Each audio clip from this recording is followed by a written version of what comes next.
T minus 30 seconds.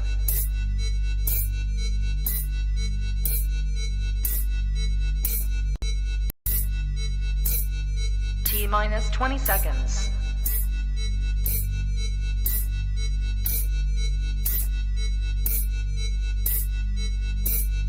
Ten, 9, 8, 7, 6, 5, 4, 3, 2, 1, 0.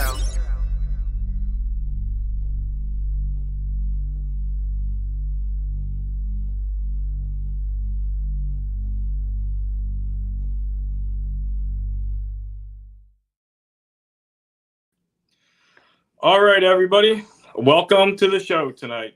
First, I'm going to give us some shout outs to some sponsors, and we're going to talk the U.S. ARC first. U.S. ARC, they fight for our rights to own the reptiles and amphibians that we hold near and dear.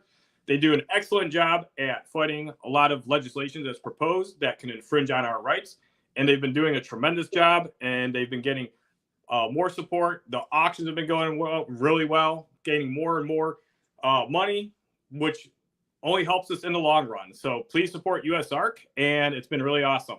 Now, the Reptile Super Show, one of the best expos you could possibly go to. I really love them. The next one coming up is the Pomona Super Show in January. I don't know the exact dates. It's either the first or second weekend of January. You can check it out. January 11th. January 11th. Thank you. So it's going to be January 11th, the weekend of January 11th. It's an amazing expo. Great place to network. Great place to just shop, meet people. Regardless, if you want to go to a really big show, it's one of the biggest shows and it's a must go to. And so tonight, it's just me and Dave, but we're going to be having guests stop in too. We're going to be having multiple people. Dave kind of set that up last minute. He says there's going to be a bunch of like surprise guests coming in and out. So that will be exciting because I don't even know when that's going to be happening. And so, Dave, how are you doing? Oh, not too bad, buddy. How's my audio? No, okay. That was a real question. Unless It's you can't good. hear me right now. Yeah, it's passable. It's like a Okay. B minus. Making sure. You sound a little quiet on my end tonight. Everybody always says that. I'm gonna have to scream. No. So, yeah, I didn't bring my fine. mic. I'm traveling right now. I'm in Portland right now. Portland. Yeah, Oregon. that's baller, man. Is that the first time you've done that show? No, second time. And well, one of the times I wasn't. So 3 times. The one time I wasn't here myself, but Andrew actually vended the show for me because I had shows that conflicted with the schedule, and I booked both of them in advance. And the one dude was like, didn't tell me like when the show was going to be because we're still trying to figure it out. So I'd already committed to it. And then Andrew came up with the idea. He's like, hey, I'll vend it for you. So I was like, all right. So he did it one time. So this is my second time myself being here. And this is a nice venue. It's a nice setup. I like the area. It's not the biggest show, but it's a very nice show. And it's got a pretty good plethora of different types of vendors, whether it's isopods, plants, there's ball python people, but it's like it's pretty good. Okay, nice. How'd you do last time at the show? You got high hopes? Good. The Portland shows have always been pretty okay. You don't want to hype it up too much because you don't want anybody to show up there, right?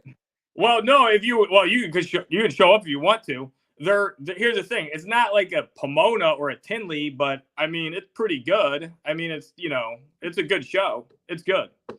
Okay. It's not the Trust best. you. I trust you, buddy. I trust you. What's your sign say? Oh, what sign? The one on your chest. Oh, the one we said we weren't going to talk about before the episode? Well, so you can read it. People can clearly see it if they're reading it, and they're seeing you. So yeah, well, we talked about just not acknowledging it, so it'd be funnier. Yeah. Oh, okay. Remember, we went into detail about this for like 20 minutes. Yeah, we did talk about it a little bit. I don't think I really messed with the joke that much. I don't think it's any less or more funny after me saying that. We'll never know now, bud. We're never gonna know. All right.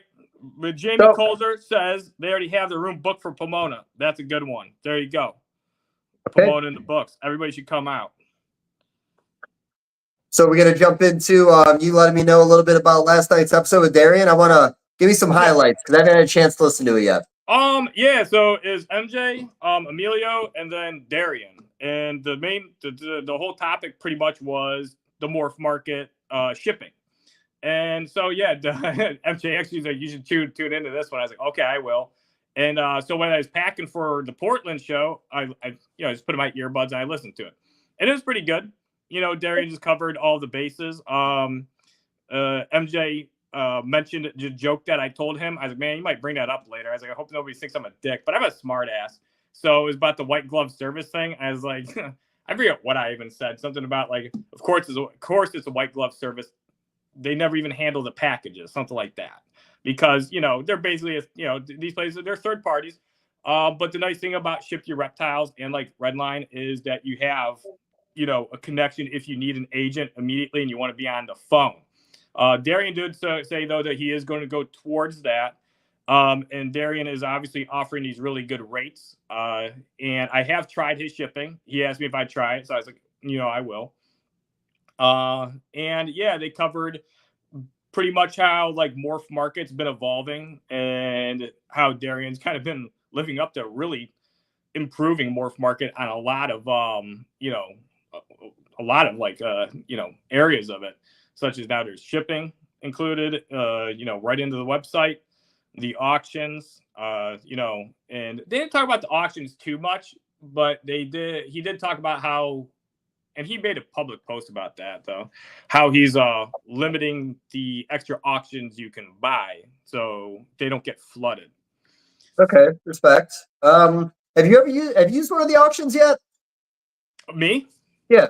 Yeah, I used them like within I think the first week that he put them up there. I've been using them for quite a while. How'd you do with Hognose on there? Well, good. Well, the one thing is, I'll tell you like why. Like my first like go at it, I already figured I was like, well, there's two things that can happen that they may not go for as much just because the auctions are so new. But I kind of thought what would actually be like that was just like a slight like not really concerned, but I was like, that's a possibility.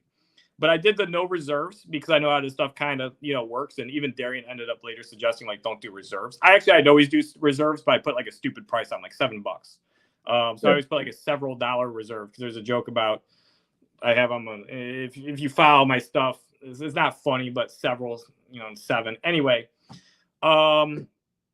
so the one thing is, since the auctions were fresh, I think I definitely got more money for the snakes, and there was more competitive bidding the first few months because there was less people trying it out. It was newer. And I had a number of snakes that went for like the exact price or a little more than what I had them listed for. Now, most of the stuff goes for a little less, but generally anytime I put anything up there, like I'm okay with it going for almost like whatever. I always know I'm going to be happy. I haven't had anything ever go for auction. And it went for like something insane, like something like stupid, like $100. It's like $1,000 snake. There's not anything close to that happen. If it did, I would like to have somebody film the expression on my face because I'd probably be like, oh, fuck. And then that would be pretty funny. But anyway, yeah, I mean, they all go pretty well. But yeah, the last night, the podcast was pretty good. Today's covered MorphMarket, Darian, what he's doing with it. Emilio and MJ had some pretty good input on how it's like, just like, things going well and everything. I can't remember it like verbatim. So, I don't pay enough attention to what's going on around me, especially in the podcast world, that a lot of times I just wait to get a phone call or talk to somebody. I think I probably need to start listening to more podcasts about reptiles just to talk about them a little bit more. I'll probably watch the Darian one just out of curiosity. But so when you do your auctions, when you sell that animal, do you ever try to like upsell, like, hey, just so you know, it's no more, or I won't upcharge you on shipping if you want to add anything else to the box, like, free of charge kind of thing, just to see if you can add an animal or two? I mean, that's like a decent idea. I mean, people have upsold themselves. I'm generally not doing it, but people are like, they know they can get another animal in the package, or most people know that, or they ask, and then I let them know, like, yeah, of course. And sometimes they'll even ask, like, hey, can I get a discount if I buy additional ones? And then, like, pretty much every time I'm like, yeah, it depends what it is. No, I mean, that's go ahead. Oh, I was going to say, I do that a lot, especially when I'm running the sales, but, I pretty much just run $50 flat rate. And, most of my packages range between $50 to like $60. But yeah, I let everybody know, biggest box you want is whatever we can fit in it kind of thing. And I get some orders that go from 1 snake to 10 snake. Yeah, maybe I lose a little bit on shipping, but overall I have 10 more animals moved and they're happy and I'm happy. Yeah. Do you use a lot of auctions then? You know what? I did a few auctions. I didn't get the results I wanted, but I talk to Chad all the time, and his auction sometimes will run at what his market price was. And I think he's even had a couple animals that did actually go over what he had them posted for. Yeah. But it wasn't even like the most unique stuff, but again, it was really nice animals. I don't know what the sweet spot is. I tried testing like pet market animals, like stuff I'd assume would sell for like $300 retail. I wasn't getting over like 125 on a lot of that stuff. So the fact that I was actually getting beneath what I do as a sale price, maybe I got to figure out the right animals to put up. I don't have the right. I don't know yet, man. I haven't got it right yet. Well, you should ask Chad what he's doing. It sounds like he's doing pretty good. Well, Darian said something about that too, and he goes, "Well, some of the auctions, he goes, people put them at like a weird time where they end like on a weekday and they end at like 6 a.m." Yeah. And so after he said that, I was like, nobody probably noticed, but I was like, I want to run one now sometime midweek and have it end at 6 a.m. Yeah, I know it helps, at least with your followers already, but, a lot of people pop that stuff in their story show when they're kind of wrapping up their auctions. I know that's got to help. I know BC Balls does that a lot. But I don't know, man. I got to utilize it more. I was talking to Darian recently, and he asked me why I wasn't using it. I'll probably go ahead and put 4 up as soon as I get off of here. Yeah, Darian's pretty involved with the community. Like, he, knows, I mean, I don't lie.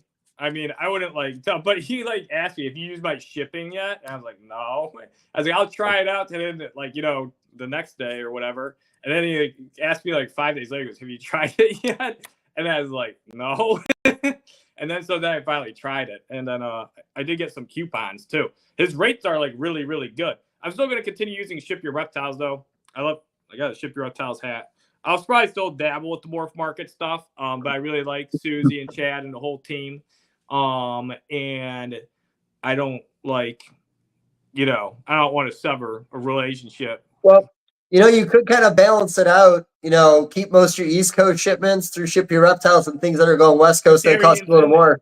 Darian's in here. Don't let him know we're talking about him.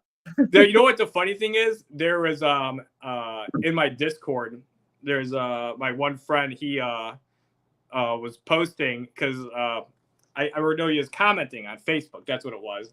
On one of Darian's posts, and it was about just MorphMarket, and he was giving some input on how to get I don't know, something he'd like to see on the website. And I think he said it to him effectively. I can't remember what it was, but stop messing with things on the website so much because certain things aren't working that well or whatever. I don't know.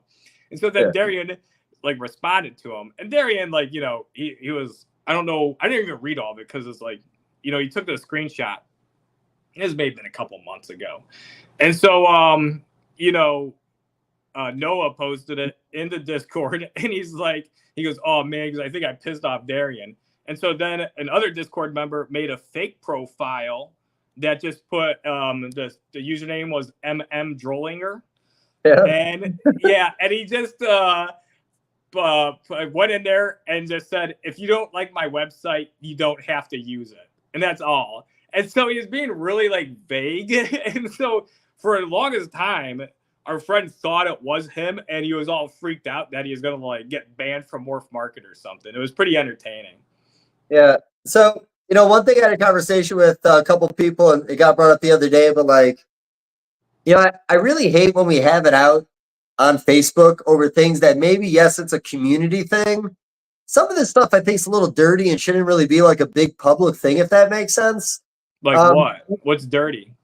Well, I mean, any negative thing that reflects badly on the hobby, maybe certain breeders that need to be ousted. I just think it should be something kept in the community while duped out, if that makes sense. Jeff Leibowitz getting bit by a taipan? Are you talking about that kind of stuff? Well, that kind of stuff, yeah, maybe. That one went pretty good on Facebook, but that shit was more viral. How about this? When it comes to bad breeder stuff in the background, animal abuse, things like that, Like, I just really hate seeing that stuff on Facebook. I don't, and it's not that I think it needs to be hidden. It's not a good look for the hobby. It's not, but how do we address it? Well, that was kind of my point. If there was somewhere to do that, I know Darian's listening. He's probably already working on it, but if there was if you're a MorphMarket member, if there was somewhere where there is like a chat room or a Twitter kind of like feature, and we can go in there and kind of duke it out, so it's not being put in front of like customer bases, if that makes sense. Maybe you could have like a little thing in the top corner that just says assholes.com, and you click on it, and it's just all the pieces of shit or anybody has done something bad in the hobby. Some people do me a favor. Like, you got your phone on you, right? Yeah. Why don't you put in assholes.com and see if anybody's using it yet? Yeah, okay. I'm sure it's probably saved to your browser. Yeah, okay. Any monkey tail skinks for sale? There's got to be monkey tail skinks for sale. I didn't know those things were pretty defensive. Up until my friend Pale Scale, she had some, and she's like, "Oh yeah, these things are like, man. Oh, Crystal, you're actually been in the shop like this whole time." Oh, yeah, that's all right. I feel really rude that I don't know the name right now. If my friend Alex is listening, he could shout it out. But God, it was, I believe, Steve. I can't remember the last name. A guy we talked to for like a couple hours about monkey tail skinks. And he's been doing it, I want to say, over 20 years, but he talked all about like the body language of the animals, and he keeps them in these larger enclosures as a group together. And he even talked about like, you can't tell when the females are necessarily gravid, but then if there's a baby somewhere in the cage, the parents actually come a little aggressive at you when you go to enter the cage. And he says anytime they're acting that way, he knows that there's going to be a baby in there, and he'll look around for babies. But that's pretty informative.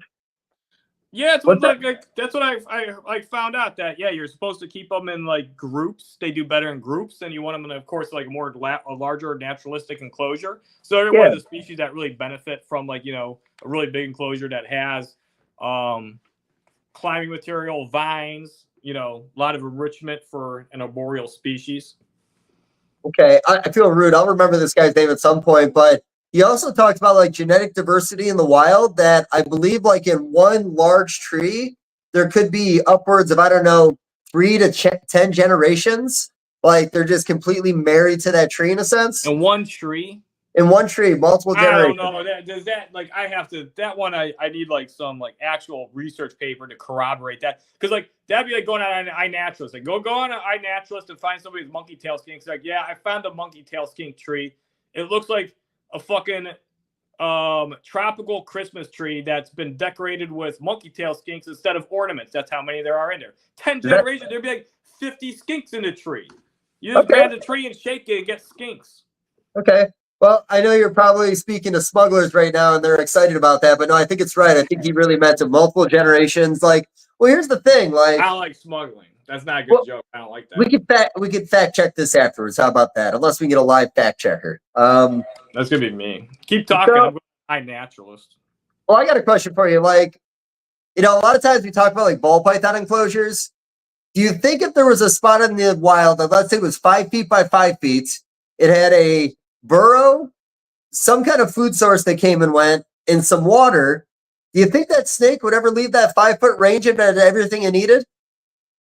Are you talking to me? Yeah, Junior, you're not fucking talking to you. You're the only person here. You said Mike. No, that was like 5 minutes ago in the conversation. Okay, anyway.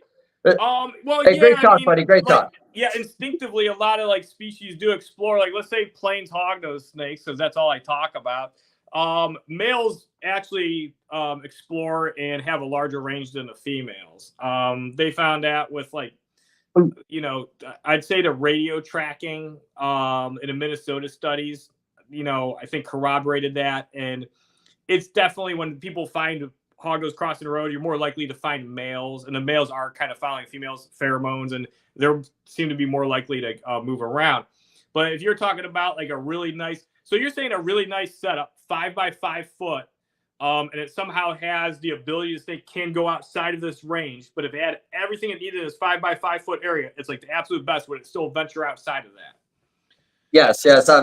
I'm trying to defend keeping my animals in CB70s, but yeah, essentially I'm just saying if there was no reason for them to go anywhere, would something leave an area if it had everything it ever needed? Yeah, but it's going to return to those spots. Snakes are really good at following their own scent trails. I'll tell you a story that's kind of interesting. I found a milk snake. I was really young at the time, so like this isn't anything I do like now. I was like 17, and it was very unique. It had a lot of pink on it, and I put it in pillowcase, and I'd always let him go, but this one was really unusual, and so and I always kept it in case I found anything really unusual. Anymore, even though I found a milk snake, more not doing anything with it. But anyway, this is a long time ago. So I took this milk snake. Really, actually, I did like because I was just getting pictures of it. And anyway, I took it home and it escaped. Anyway, it wasn't shed too. And so that's going to I'll show up in about 5 seconds in the story.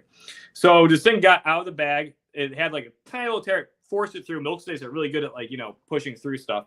I was like, oh shit. I was like, I got an adult milk snake loose in my house. And I was like, I don't want, to say I was going to let it go. And anyway, it was like the next day, there was a shed from the milk snake going down the stairs into the basement, like down at the basement. I was like, man, this thing got down to the fucking basement, looked for it for like a while, gave up. Later that night, I was asleep and it actually escaped from my bedroom. I had it in my bedroom. I didn't put it, and I was sleeping, or I wasn't even sleeping. I was laying in my bed and I was watching TV. I felt something cool kind of like start running down my back. I was like, that's the milk snake. And so I got pictures of it and I let it go a few days later. But that thing it went down in the basement and it came all the way back, all the way up around the house, and then back into my bedroom from where it initially came from. And I don't think that is, of course, not a coincidence.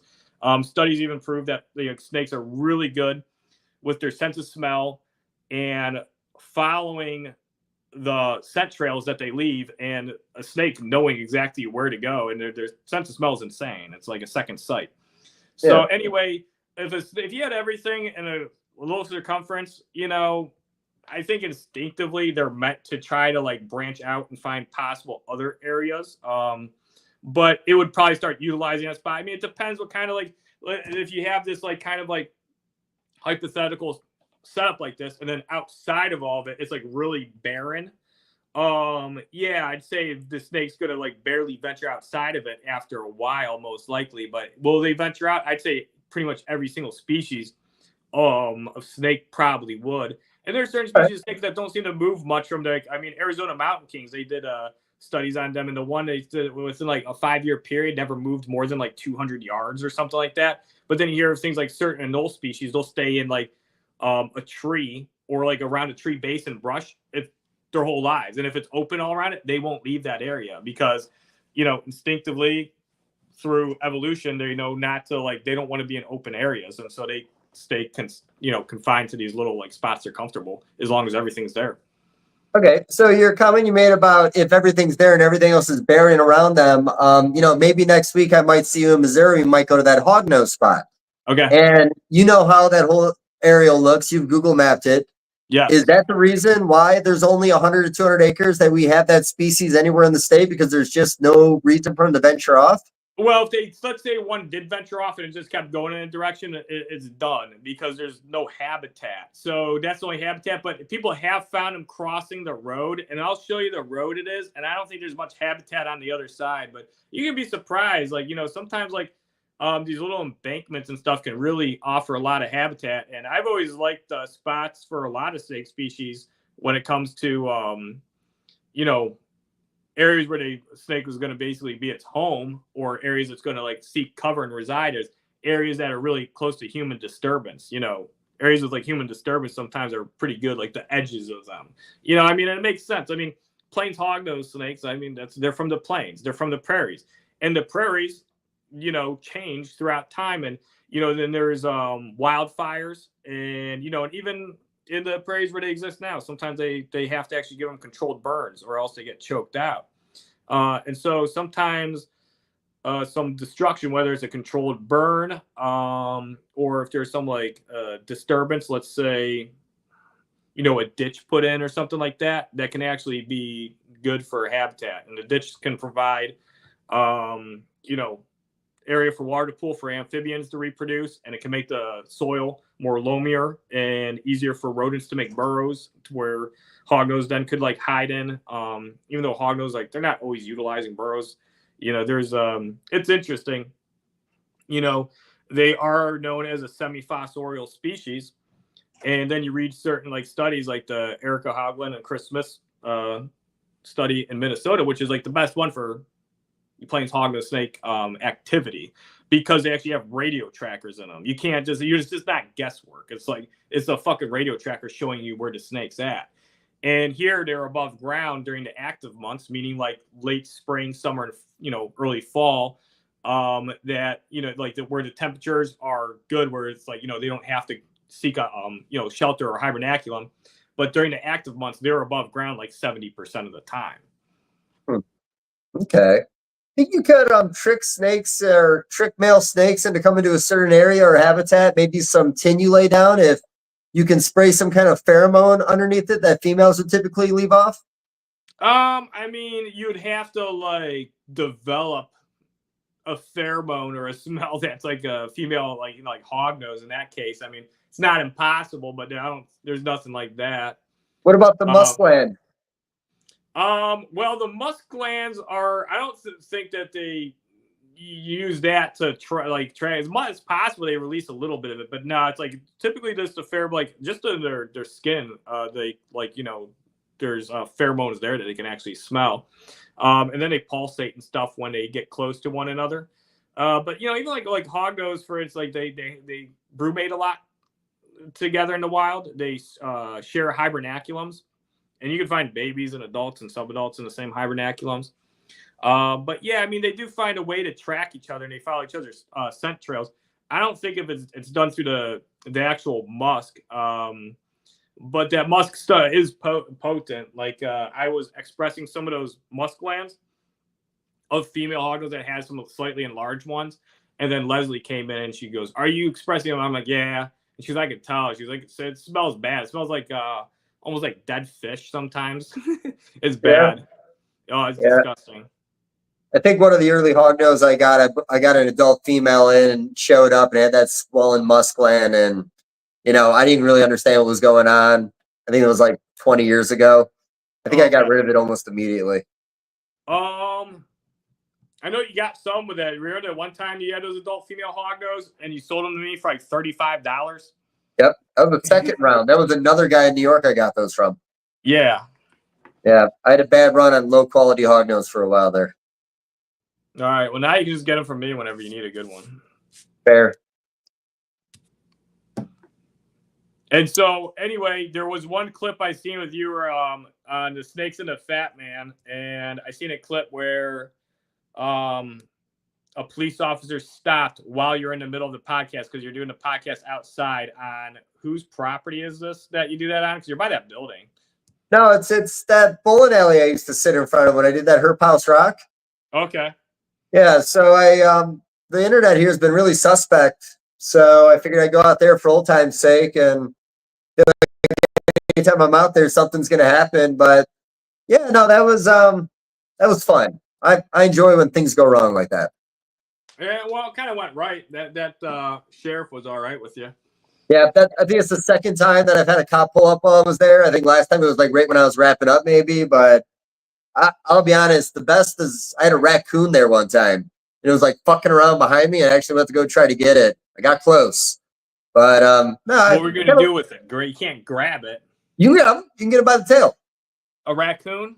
Yeah, I did that. I'm not proud of it, but I was in like Louisiana, and we were like looking for Nerodia in these little ponds, and we could see the glowing eyes in the reeds. And the locals that took me out were calling me names like pussy and bitch if I didn't do it. And the eyes looked really small, so I thought it was gonna be like a baby. So I rolled up on it in the dark and just like grabbed it and lifted it up, and it was a good size raccoon. I think I have one picture of it. Oh, my voice. I think I've got a picture of it, but when we got done doing that, I got an armadillo and I missed a possum. I remember the armadillo one because you said it like spun around in your hand and you had a cut in your hand, and then you were uncomfortable with it because you heard armadillos can carry leprosy. Yeah, well, I don't know if they really can. I hear they can, but I hear that's a lie, and then I hear the lie is a lie, so I don't really know for sure. I've looked it up before. From what I remember, it says they do, but it's like really hard. It's like very, very difficult and almost impossible to transmit to humans. Like it's really unlikely. Okay, even if there's an open wound? I mean, apparently you had one spinning around in your hand, or maybe that one didn't have leprosy. Might not have. Well, don't people eat them, and that's where they get the leprosy from, right? I don't think so. I'm pretty sure leprosy is a bacteria. Is it? Can't you have bacteria in your food? I thought it was flesh-eating like bacteria. I don't know. I don't know much about leprosy. I know a decent amount about cryptosporidium, and that's about like it. I don't know anything about leprosy. I think we've already had that conversation about that. Yeah, right. We had that conversation a lot. Yeah, hognose can't get leprosy, so I'm not really interested in it at all. Are you ever surprised? What's that fungal disease in the wild here? For it affects the face of a reptile. Yeah, you know what? That's I don't know what the scientific name or that actual type of fungal disease that affects snakes, but you know I've gotten a couple hognose with fungal infections. It's very rare, but you use silver siding. Yeah, silver self-sedine. Whatever I pronounce, I can't remember. Silver self-sedine. That gets rid of it very quick, and it never comes back. I've only ever had like 2 hognose with it though. Yeah, I've always thought, because there's a lot of herpers in the reptile industry, and if you're not careful, I've gone to different sites in different states and seen it like a concerning amount of times. I'm surprised nobody has brought that back to a collection, and if they did, I wonder how contagious that would be, or if you could just clear it up. I think you can clear it up if with good husbandry and stuff, and like silver selvedine. I should look up how to pronounce that. I think you said it right that last time. I think the first few times we were both wrong.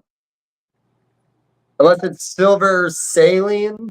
I don't know. We sound like idiots. Yeah.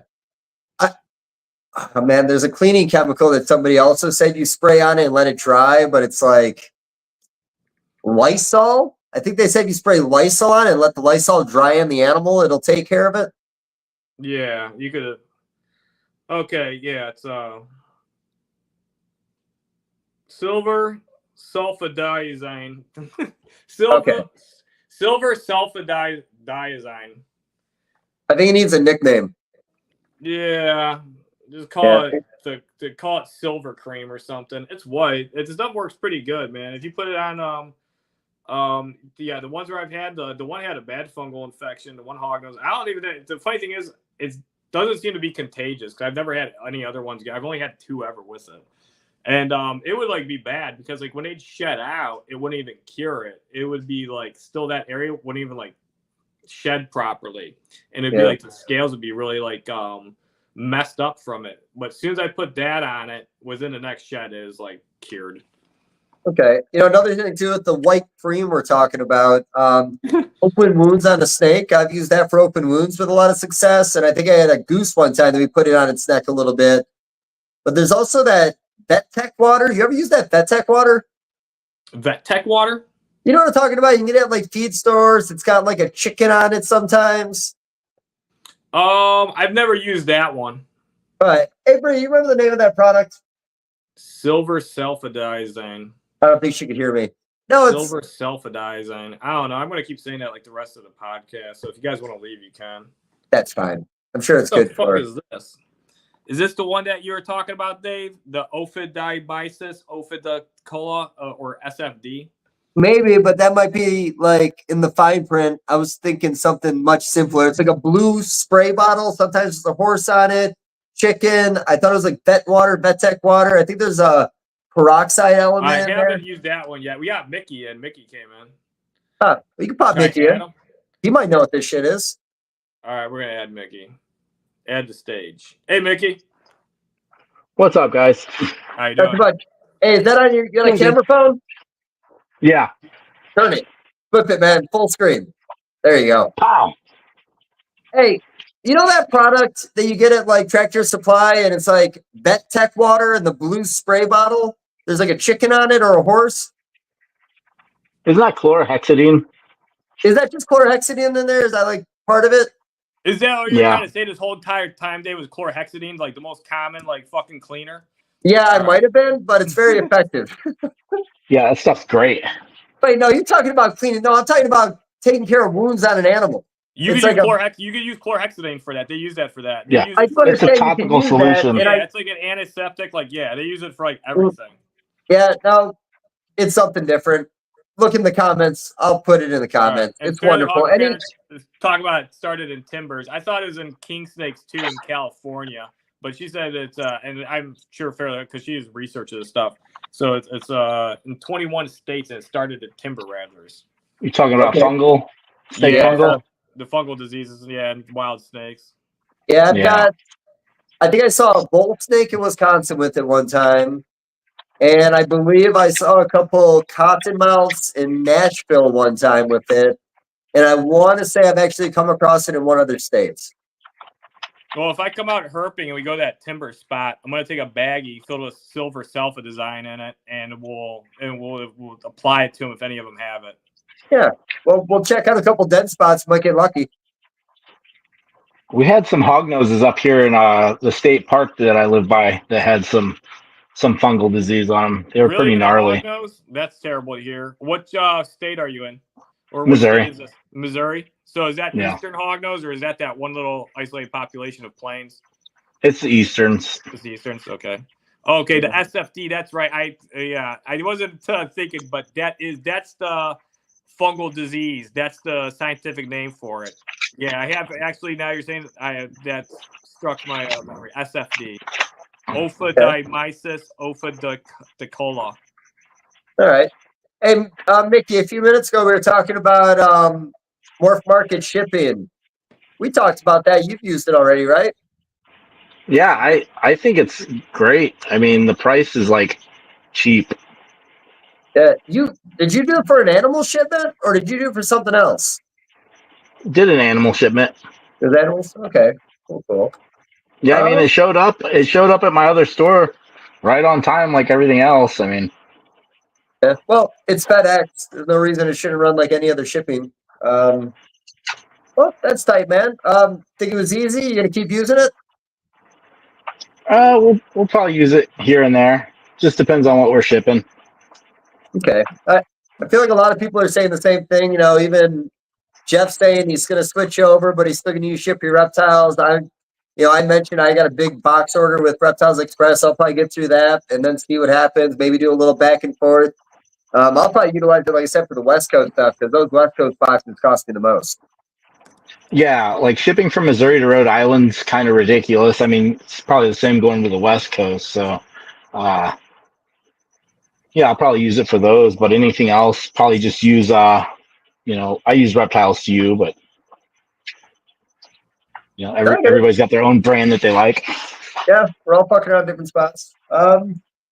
There's good demand for it. I mean, there's so many. I mean, there's like how many places are there now that offer shipping for reptiles? A third-party service, like 5 or 6.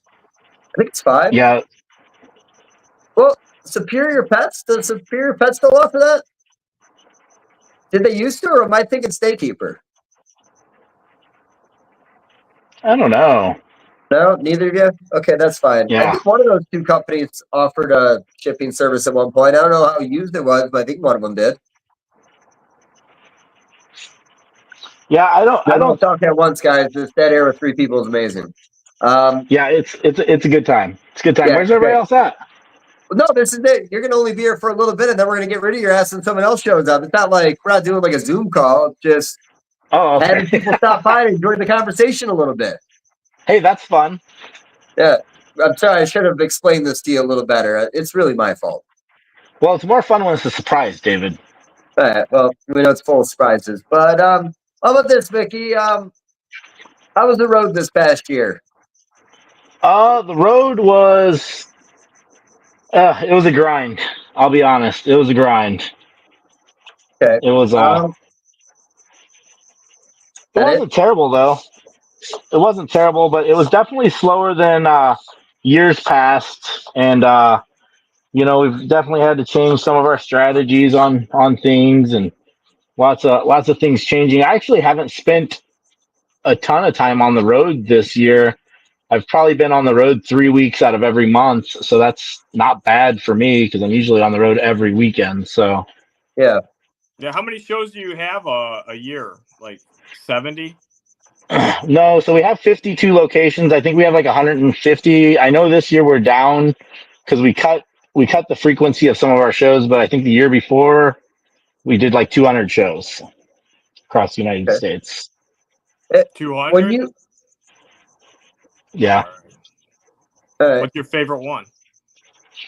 I really like Boise, Idaho, man. I'm kind of bummed out that I'm not up there. I like Knoxville. I mean, I like different show locations for different reasons. So it's kind of like my kids. I love them all for different reasons.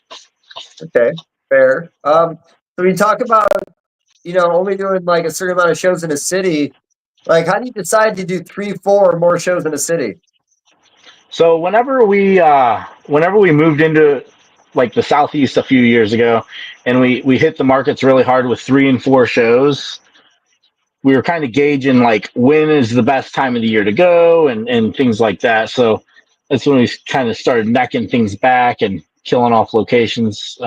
You want to hit them quarterly, and if they can handle it and they keep growing and keep doing better, then you keep it like that. If they kind of stagnate, then you start to kill them off. So. Okay, I get that. You're not really moving too far west yet, and I think you're going to kind of stay where you're at for now, right? We are working on some stuff out west, a couple more locations, but until this economy picks up and stuff, we're a lot of our newer locations are only getting like 1 show a year, maybe 2 shows a year. We're not going crazy on getting in there and just flooding the market out. I get that. You go a little lighter in the summertime now, right? Too, because I've seen some weekends. I think one weekend you guys didn't have a single show. Yeah. So I'm huge on numbers. So I look at all the trends and stuff like that, and I see when like shows are just absolute ass, and it's like, all right, it's time to do something there. And that also goes, talking to you guys that are vending the shows. If I walk around a show and it's a great show for me, attendance wise, I talk to you guys and you're like, oh, I didn't sell anything. It's August or early September. Everybody's going back to school and stuff. We'll just kill it. Yeah, that's fair. No reason not to. Honestly, I feel like a city can maybe handle 4 shows a year, like you said, quarterly. I think pushing it over that is silly, kind of pointless. But Junior, Yeah. you do the long running show in Ohio between Cleveland and Columbus. What's the consistency like on that? I don't do it that often, actually. So it's like a treat when you show up, right? Yeah, I show all. The thing is, it's good for me because, like, I'll show up like usually in the fall, maybe once or twice, and it's mainly winter and spring. Usually, I'm doing like 3, maybe 4 shows in the local one a year. And so, like, the one time I didn't do the local show for like 2 years, and so when I came back the first time, and I told people I was coming back, and I had a good array of hognose, I like did really friggin' well. I'm like, oh, this show is awesome. But you start going every month. I mean, you're just getting the local people. And so then immediately, no surprise, my sales started going down. And so, I really feel like any show really does really well within frequency, or just like, spaces them out a bit.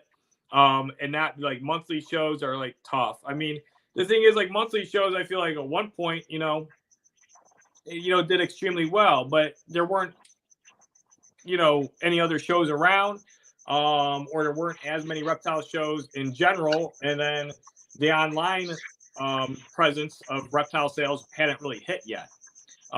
Referring to the Armory in Columbus, Ohio, that was like, people would travel from, Florida to vend a show in Ohio. That's how good it was. So, now that there's like, Ohio has shows in Medina. It has shows in Toledo, Columbus, and Cincinnati. And then I think there's one somewhere fucking else. Ohio's not that big. There's too many shows. Then there's shows in Detroit, and Detroit's not really that far from like Toledo, Ohio. And so there's like we just put a show in Columbus. We had a guy, Ohio, sorry. We put it up there in Marion, Junior. This guy begged and begged and begged for us to go up there. And like, okay. One person?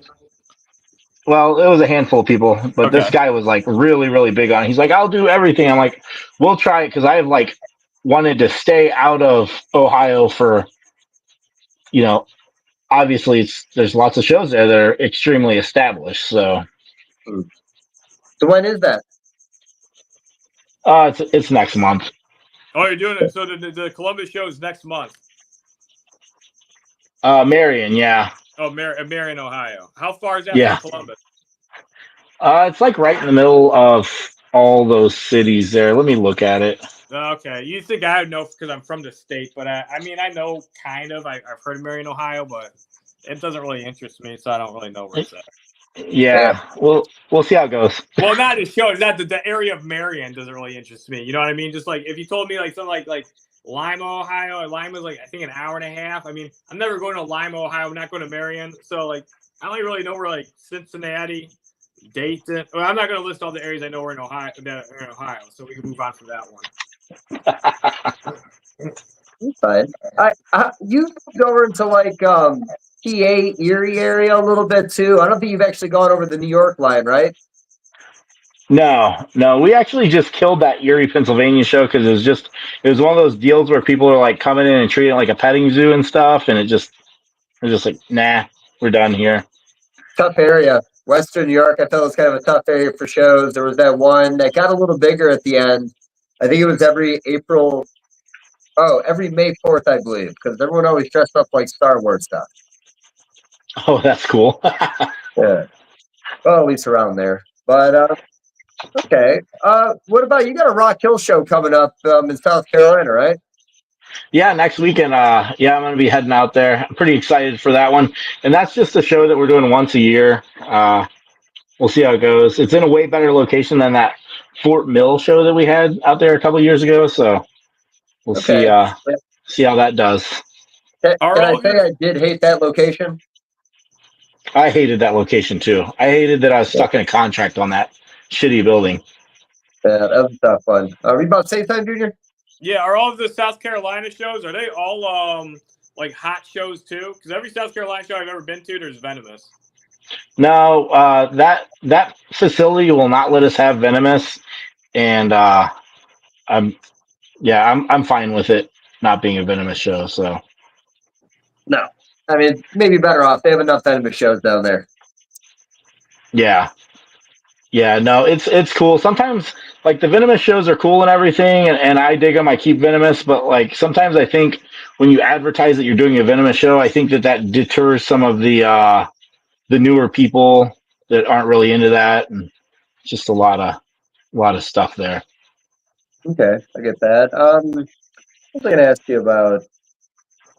Oh, the pet store gig, man. How many pet stores are you up to? 4. Okay, what's that been like this past year? Like being something new? Did you feel like it was really hot and heavy right away? Did it take a while to get established? Like, what was that like? It definitely takes time to get them established. In some areas, like the most recent one we opened down in Springfield, Missouri, that one's been on a break even all year. You just got to really work hard to get your sales, and you got to make sure everything's nice and clean, and yeah, you just gotta put the work in. Adeline and Chris are here. Oh, nice. Well, want to pop them in for a minute, and then we'll ditch Vicky in a second. All right. Well, I just popped them in right now. Yeah. Didn't want to kick Vicky into the curb. I guess I'll put my phone down, stop scrolling. No, you're good. Okay. Actually, I'll be on my phone sometimes, and it probably looks rude as hell, but sometimes I'll like be trying to look up something. Somebody mentioned something, so I'll try to like look it up. It looks like I'm probably just doing whatever on my phone, but sometimes I'm trying to find information.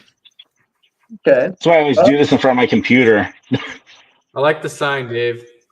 Thank you. Okay, Mickey. Well, we always like nice things. Why don't you let Adeline know what's your favorite pieces that she's made before we sound you out? Favorite pieces she's made? Her favorite piece, her favorite drawing so far. Oh, geez, I've got a bunch of Adeline's drawings all over the walls in my office. So, I mean, I love them all. Every time I see those guys at a show, I'm always picking through all of them. So, I love all of her work. But Appreciate you, Mickey. Yeah. So, first time, before we ditch you, Mickey, first time that I think Adeline, Chris, and all us all hung out, we're at your national show. I remember you had just done the albino alligator and the egg. And I think I went over to compliment you, and then I suckered you guys into hanging out with us. Yeah. You only had a mustache back then. You had a mustache. You were just a mustache. Yeah, the handlebars. Yeah, that's all it was. I was only a mustache. Yeah. That's it. You were a walking mustache. Yeah, he was a mustache. Oh. Well, hey, Mickey, I do appreciate you making time, man. I'm going to miss this Rock Hill, but I think in the future I'm going to probably put that one on my list. Sure, buddy. I'll see you later. Take it easy, guys. Later, Peace Dave. out, buddy. All right. Oh, Eddie and Chris. Appreciate you guys making a cameo with us tonight. Think this would be a good small talk night. I saw that sandwich board and I thought I gotta chime in. I should have made a board. I know. It's not too late. We got the backing boards over there. Get on it, would you? Jeez. Okay. Slacking over here. Yeah. Hey, women, man. Women. Right? That's What what do we do? Dave, he told me what he is. Well, actually, all this stuff, the sign, and then also a bunch of cameo appearances. I was just made aware of this, probably about an hour before we started. Yeah. But I thought the sign was a nice touch. It's so it's a cultural event in the hobby, and now we're going to hold it in time in this moment. You know what I'm talking about? I'll never forget these signs. They were real. Yeah, they used to be pretty prevalent at reptile shows. I remember the one show that was like Shay was he goes, yeah, we're going to stop people from doing that because it was getting too obnoxious. There's too many people coming in with stuff with signs and just trying to sell stuff really cheap and walking around and selling it. And then I actually used to see a lot more of it at Tinley. Yeah, you used to see a lot of it. Yeah, I feel like 15 years ago, and you used to see it all the time some places. You know what I'd love to see at the next Tinley? Somebody with one of those clear book bags that you put animals in, and they could just write with those dry erase markers on the outside of it what's for sale. The newest, latest backpack, right? Dry Yeah, that's a nice display animal. That's kind of classy. What you got? Oh yeah, sure. Why not? Addie's over there drawing me. Oh, thank you. Oh, that's nice. No, it works. Do we have string? Do I need string for this, or do I just hold it? Dave, you just You just hold it in front of you. Just hold it in front of you. No rules, man. You're just going as you go. Oh, let's see. So, Chris, you're going to have to talk more, not stare at the sign that doesn't exist yet. Sorry, buddy, not to put you on the spot there. Oh, my God. Oh, I love it. Thank you, Eddie. You're welcome. All right. Sandwich board here. I feel like that's a common posture, though, anymore. I feel like that's my posture sometimes, too. Oh, it's definitely fine. I am Anytime the I'm banana. working, I'm just hunched over everything I do. What a beautiful thing to be somebody who can draw and have a sense of humor. If only, man, if only. I know. Don't you wish you had her talent? Can you imagine if Dave could do what you did? The world would be a dark place. Be a lot more original chat pieces. I'll tell you that right now. I would love to see. What would you draw first, Dave, if you had Adeline's art abilities? Well, this is going to sound kind of dark, but whoever dies next.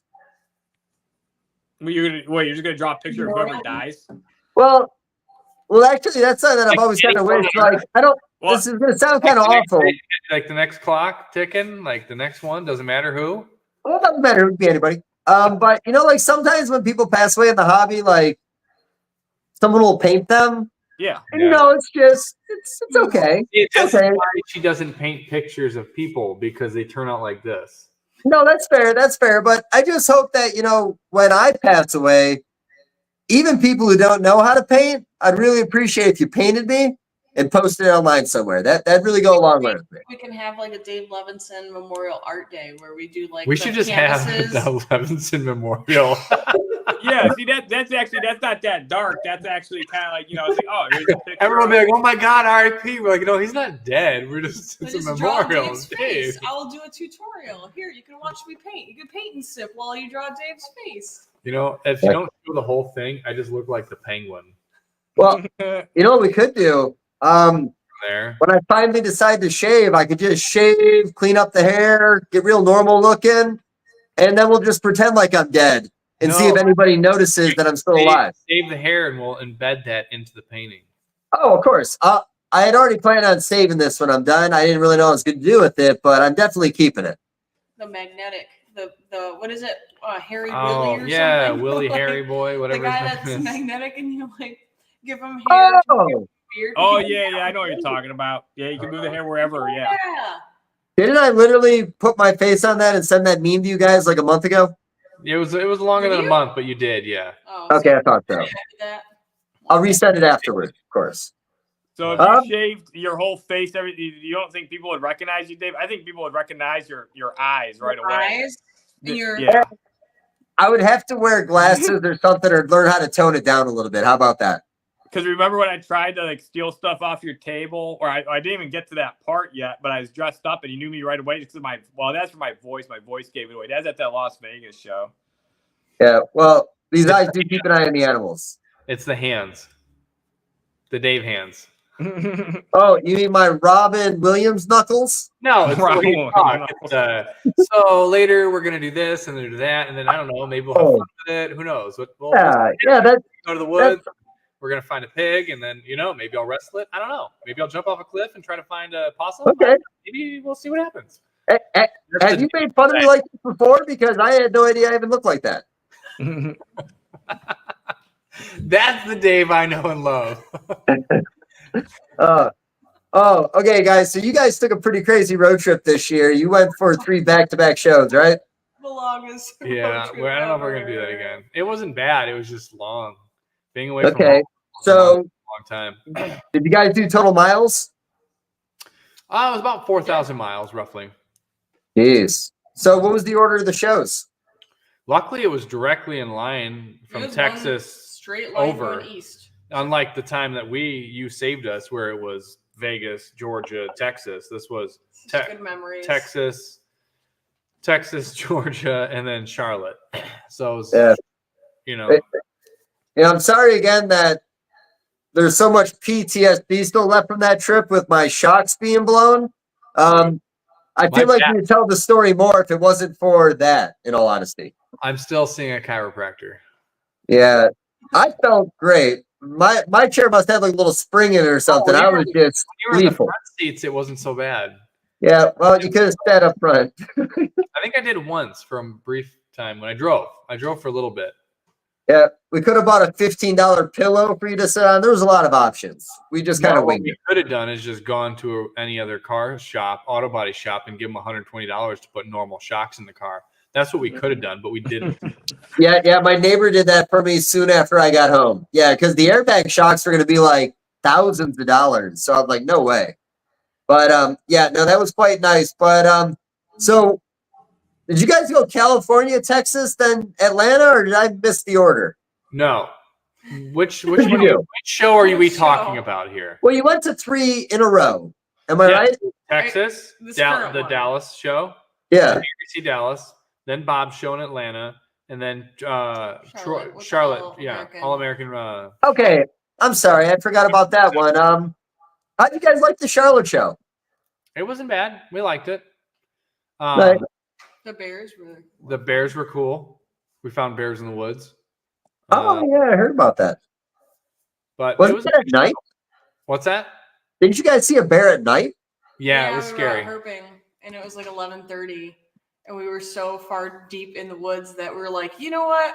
We can't take these paths back. So let's find a way to just cut through to get out. Yeah. And as soon as we started cutting through to get out, More bears. bears. 4 bears. Well, I think we saw a total of 4 bears. I don't know. We saw one big bear with his. That's the scariest when you see others, because if there's like cubs, that's terrible. Yeah. And then that's when the 4 of us, we were really tired. We were exhausted, asleep. and we're like, okay, we need to get the hell out of the woods. And then we realized it was like a 4-mile hike back. We're like, we can do this. We're fine. And then we came across that corner, and there was bears, and it woke us up so fast. Yeah. That we were like high, and we're like, okay, well now we need to get out of these woods because there's no, and then we're like, okay, well we'll just keep going. We'll power walk it. And then we came around a corner, and that's when Bob was like, Jesus, there's another bear. And he's like, you made eye contact with me. yeah, it looked him right in the eyes. And that's when we were like, okay, we're not making it out of here going that way. Too much. So we looked at the map, and they were like, there's like a 1/4 mile away if you cut straight through the woods, a subdivision. So let's just do that. So we just cut right through the trails. Luckily out there too, it wasn't It wasn't like up north, up by us, where like you can't just gut through the woods. The brush was easy to get through. Yeah. It wasn't super. There wasn't a lot of brush, so we were able to just kind of make our own Crazy. trail and get through it. And then we came It was across all the back of people's yards. Yeah, we came across the picket fence and we walked all the way down it, found a cul-de-sac and just bailed. And then we were like Then 45. floodlights came on. Yeah. We're like, all got our hooks. We're like, oh no. But we were still like a 45-minute walk away from the car. Yeah. So we had to call Jackie. And he came and picked us up, brought us back to the car, and we went and got ice cream. Or waffles. Okay. I don't remember which. Either way. Denny's. It was a fun Waffle night. House was closed. No, we didn't get Denny's that night. That was a different night. I don't know. We were gone for too long. All of it kind of blurs together after a while. Okay. So I don't think Waffle House is closed for the record. This one. It was they closed. Had a police officer there, and they had a kiosk, a window that you could walk up to place an order to pick up. But there was no dine-in for the Waffle House, so we're like, there's no point. Charlotte, in that county, Yeah. no Waffle House. So we after went like 9. there, and then we said, screw that, we'll go to Denny's instead. But yeah, I think you're right. That was the second night, not the first. Denny's ran out of ice. I Damn. remember that. So it sounds like you guys had a great weekend. Like that was a nice finish to a long road trip. Yeah, It was, yeah. it was a good touch. We made a little stop in Helen, Georgia. It was just a good trip. It was long, but it wasn't. Like I said, that it was a great trip. We had fun at all the shows, but it was just a long time. It's one thing I think when you leave like out of the country and you're like on vacation doing fun stuff, but like when you're just You driving get time to relax. and going to show, 3 weeks ends up turning into 4 weeks almost, and then by the time you get back, prepping and catching up on emails, taking care of animals, making sure everything's okay, and going through everything. It's like a month and a half where you actually just have to. This has been our first week of like not doing a whole lot. We haven't done anything. We this just week. kind of forced ourselves to After Tinley, we're done. chill out for a bit. Respect. Well, this is kind of the end of your season now, right? We have St. Louis next in November, and that's it. Okay. Well, I guess that's a well-needed break. So I don't know if this really pertains to you guys, but do you guys benefit at all with the MorphMarket shipping with your prints? I'll be honest, I haven't looked into any of the other shipping companies to use for prints because I've always just associated it with the Reptiles. But it's something I'll probably look into because I just went to go ship something to a friend, and it was going to overnight a small package that was an envelope. It was going to be $30. And I was like, okay, something's got to give. Okay. It wasn't even live. I was like, But I mean, in the future, when we do, so we're like super lazy about the animals that we have. We don't post them. We don't like offer them up for sale ever unless it's at like Tinley or Schaumburg. Yeah, we don't take them to local shows because it's not fun traveling with them. Yeah, it's just kind of that. You can't, it's hard to stop and do stuff. Yeah, of course. We'll probably end up using that if we might look into one of them on MorphMarket again. But our shipping window is closing fairly soon out here because we're having 40-degree nights. Oh, for animals, yeah. For animals, yeah. So I hear that. Oh, even on the print thing, I'd be curious. Even like when I do my random little things, even if I'm sending like barbecue sauce to my brother, I would always just go through Reptiles Express, and it'd be less money than going anywhere locally to try to drop it off. That's a good point. I should look into that. I never really thought about it. I always use Pirate Ship because it was convenient in there, and I never kind of looked anywhere else. Junior, have you ever heard of Pirate Ship? No, I've never heard of them. What's the shipping service for just like pretty much like anything? Anything, yeah. Non-live stuff, I'm assuming. Are they a third party then too, like ship your reptiles, but for just everything? I'd imagine the rate's got to be insanely good then. They're pretty good. I mean, the thing is, our packages, we don't ship anything rolled up. See this? This is everything comes in we have a 11x17 boxes that are 1 inch thick. So all of our prints we send out in a box this big. So it's still like $7 or $8 to ship one. And then the box costs like $2, $3. Or no, they're like $1.80, something like that, I think now. Either way, but packaging and everything. So it ends up being around $10 to mail a print. Okay, that's I mean, everything's so expensive anymore. Have you guys ever vended the Pomona shows?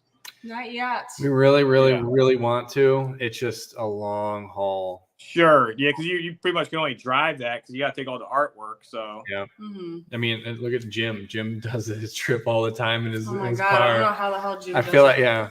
I Um, feel like we're just excuses compared to him. I know. Well, now that we've got a vehicle that's a little bit more We do have a different vehicle now, reliable, so. I think that will help. The difficulty for us is trying to figure out how much to bring to be able to make it worthwhile, since it's such a long trip. You know, we will likely need at least 6 tables, Yeah. and just trying to If we want to go out there calculate too, out what to bring. we've said that if we're It's going to new. go out there, we want to go like big and have like a lot of tables. We don't want to go up there Yeah. with a table and be like, "Hi, we're here." We just right, thought that we'd- makes sense. Yeah, you especially know. since you've never been to that area before. If you went massive, I'd imagine you'd have a pretty successful show. Yeah, I think we do good. I mean, everyone said it's so hard because everyone tells you different. It's hard because, well, This is a different ball market than pythons, animals. geckos, and livestock. you know, colubrids, everyone's selling different stuff.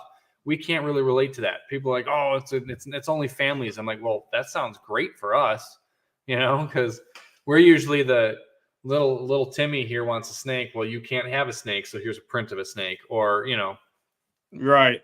You I'd know. imagine you'd do probably on, well, I wouldn't say on par with Tinley because they get a lot of foot traffic.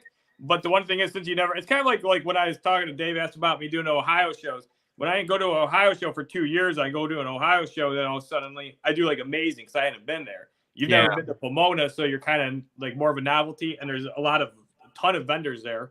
And if you're like, well, this is my only time I'm going to be here, I'm not going to probably be back for another year or two. People are going to be more likely, oh, I'll buy something, you know, Yeah. versus if you're at it. Because like, you know, I see that like especially a lot of reptile people are procrastinators. If I know somebody's going to have something for sale, I'm like, I'll buy it from them maybe like the next 3 shows over, or I might keep telling myself that because I get busy. Because I'm like, well, I could always get it later. But yeah, the Pomona one's great, and that's the one thing too. Your setup is like pretty impressive and very, very massive compared to like I remember like seeing some of the airlines like I want to say it's more like 2 tables, like maybe like 5, 7, 8 years ago. Now your display is like very, very large, and the diversity is pretty immense. Yeah, we've grown. We've constantly just, well, the thing that annoys me is she won't stop drawing. Not enough. It's never enough. No, though, it's at the never same enough. Time. There's always species that people are looking for that I haven't. When done we yet. started, she had like 5, 6 prints, and now we've actually cut back on a lot of them. We're but retiring a lot of them we've now. got 'cause like it's too much to 110 carry. different, 120 Oh different. wow. So- Yeah. We're about 120. And then you have 2 different sizes, and then you have to have 10 to 20 of each one. So, you know, depending on the show, Tinley, usually you want to try to have 20 of each at the show because you just don't know. You can't sell it if you don't have it. So you don't know what's going to really move there. It's always something different. But, And the you shows know. are pretty regional too. We'll stock up on, say, like indigos and tortoises and colubrids at Daytona versus Tinley, where people are looking for different things. Like Yeah. everybody regionally is looking for something different as well. So we try to be mindful of that, depending on where we're going, to try to bring stuff that people are looking for in that area. We've never been out there before, so I don't know it's what totally new territory. I don't know what people are going to want out there. what people are looking for out in California, but it'd be neat to try to figure that out. Do you Yeah. keep then? Do you have records on like what you sell, like what kind of prints sell well in certain areas? Like we sold this many in this show. Usually we talk about it Yeah. afterwards, or when we do inventory, when we get back, we'll notice like, oh crap, like all of our Galapagos tortoises sold at Daytona. We tried to do that where we like kept a But- note of what's selling, but people have a, you know, someone comes up with 4 or 5 prints in their hand, and then everyone's in a hurry, and then you have someone else there, and then, you know, Usually we you're look checking at out, what we're so- low on. at the end of As the an day, when we come indicator. back, we inventory what we got, so we have a rough idea of what we sold and what didn't. So there's So- definitely, what's that? Not to change the subject, you guys moved into a bigger space recently, right? Our Got studio? a studio space. Yeah, you guys got a larger space now. How many square footage is that? The front of the building, the main studio is 1,000 square foot. Oh, it's nice. Yeah. Right. So it's very nice. We have a 10-foot by 5-foot steel table on casters that we can lay all the prints out on. We have pallet racks over there that have all the prints on it. I found a couch on Marketplace for a few $100. The lounge Got a area. little everything actually in this whole room is on Marketplace, so we're very cheap. Well, Marketplace is amazing. Everything you could ever want is there. It's almost crazy everything the we things have you is can from find. Marketplace. The shelving, The like shelving, everything, the desk, yeah, the drafting computers, tablets. Did Mike Schultz send you the 5-gallon gas can ad on Morph Marketplace? No. I'll send it to you. I don't know if it's been taken down yet, but it finishes a little meaty, if that makes sense. Huh. False advertising based on the cover. Okay. I saw one the other day of a kid selling a mini bike, and it just panned. It was a mini bike, and then it zoomed in to the seat, and he had a frog sitting on the seat. And I was like, you almost sold me a mini bike. I love that. Hey, well, you brought up bikes. You want to talk a little bit about the Daytona show and the auction? The bike. Do you have the bike hung up yet? I actually don't have it hung up yet. Okay. It's sitting right here. I just ordered some other hangers that are longer that might work for it, I'm hoping, because it has the pegs. So the pegs jab into the wall and don't let the tires touch the floor. So I might be able to hang it on the pegs, but I have to have someone come out and give me a hand holding it up because it's about 10 feet off the ground where it's going to hang. So 9 feet. Hanging from the ceiling would be okay, but then I have to put anchors in the ceiling. I just don't want to do that. I don't got the energy for it.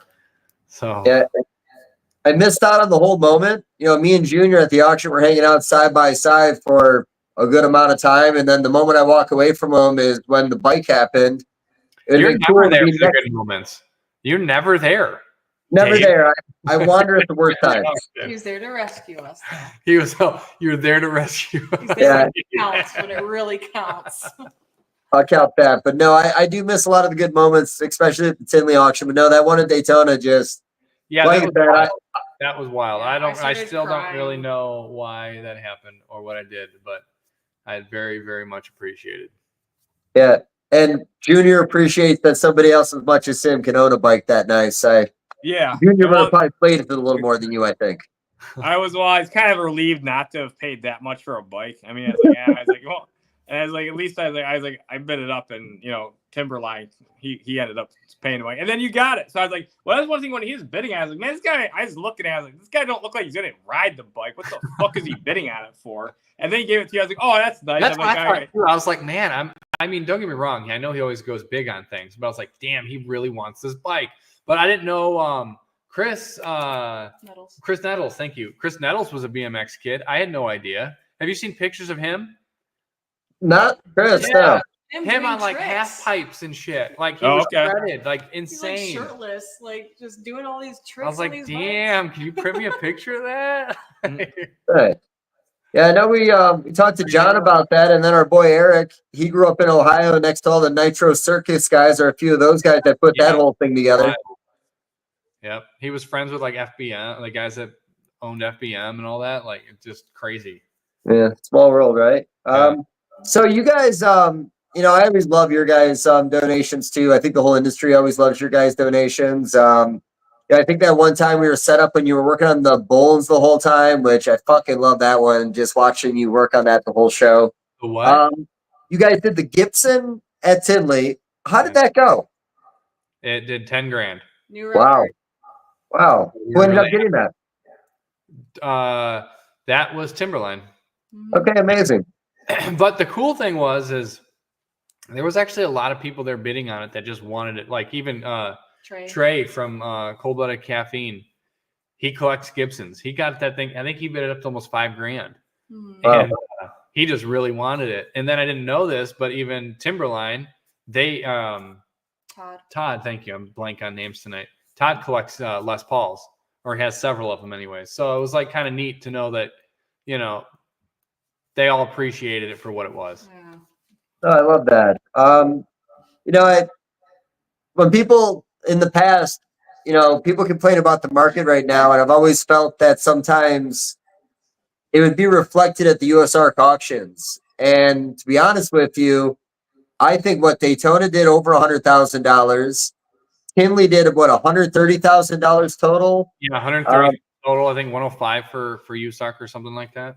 Yeah, I think honestly, I think a lot of that reason is, you guys. Back in the day at the auctions, there'd be like some claymation stuff people would put in that became very popular and little things like that. But early days, junior year, remember, it was a lot more animals.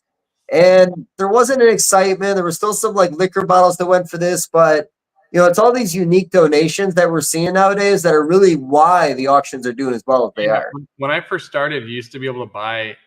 We were able to afford stuff.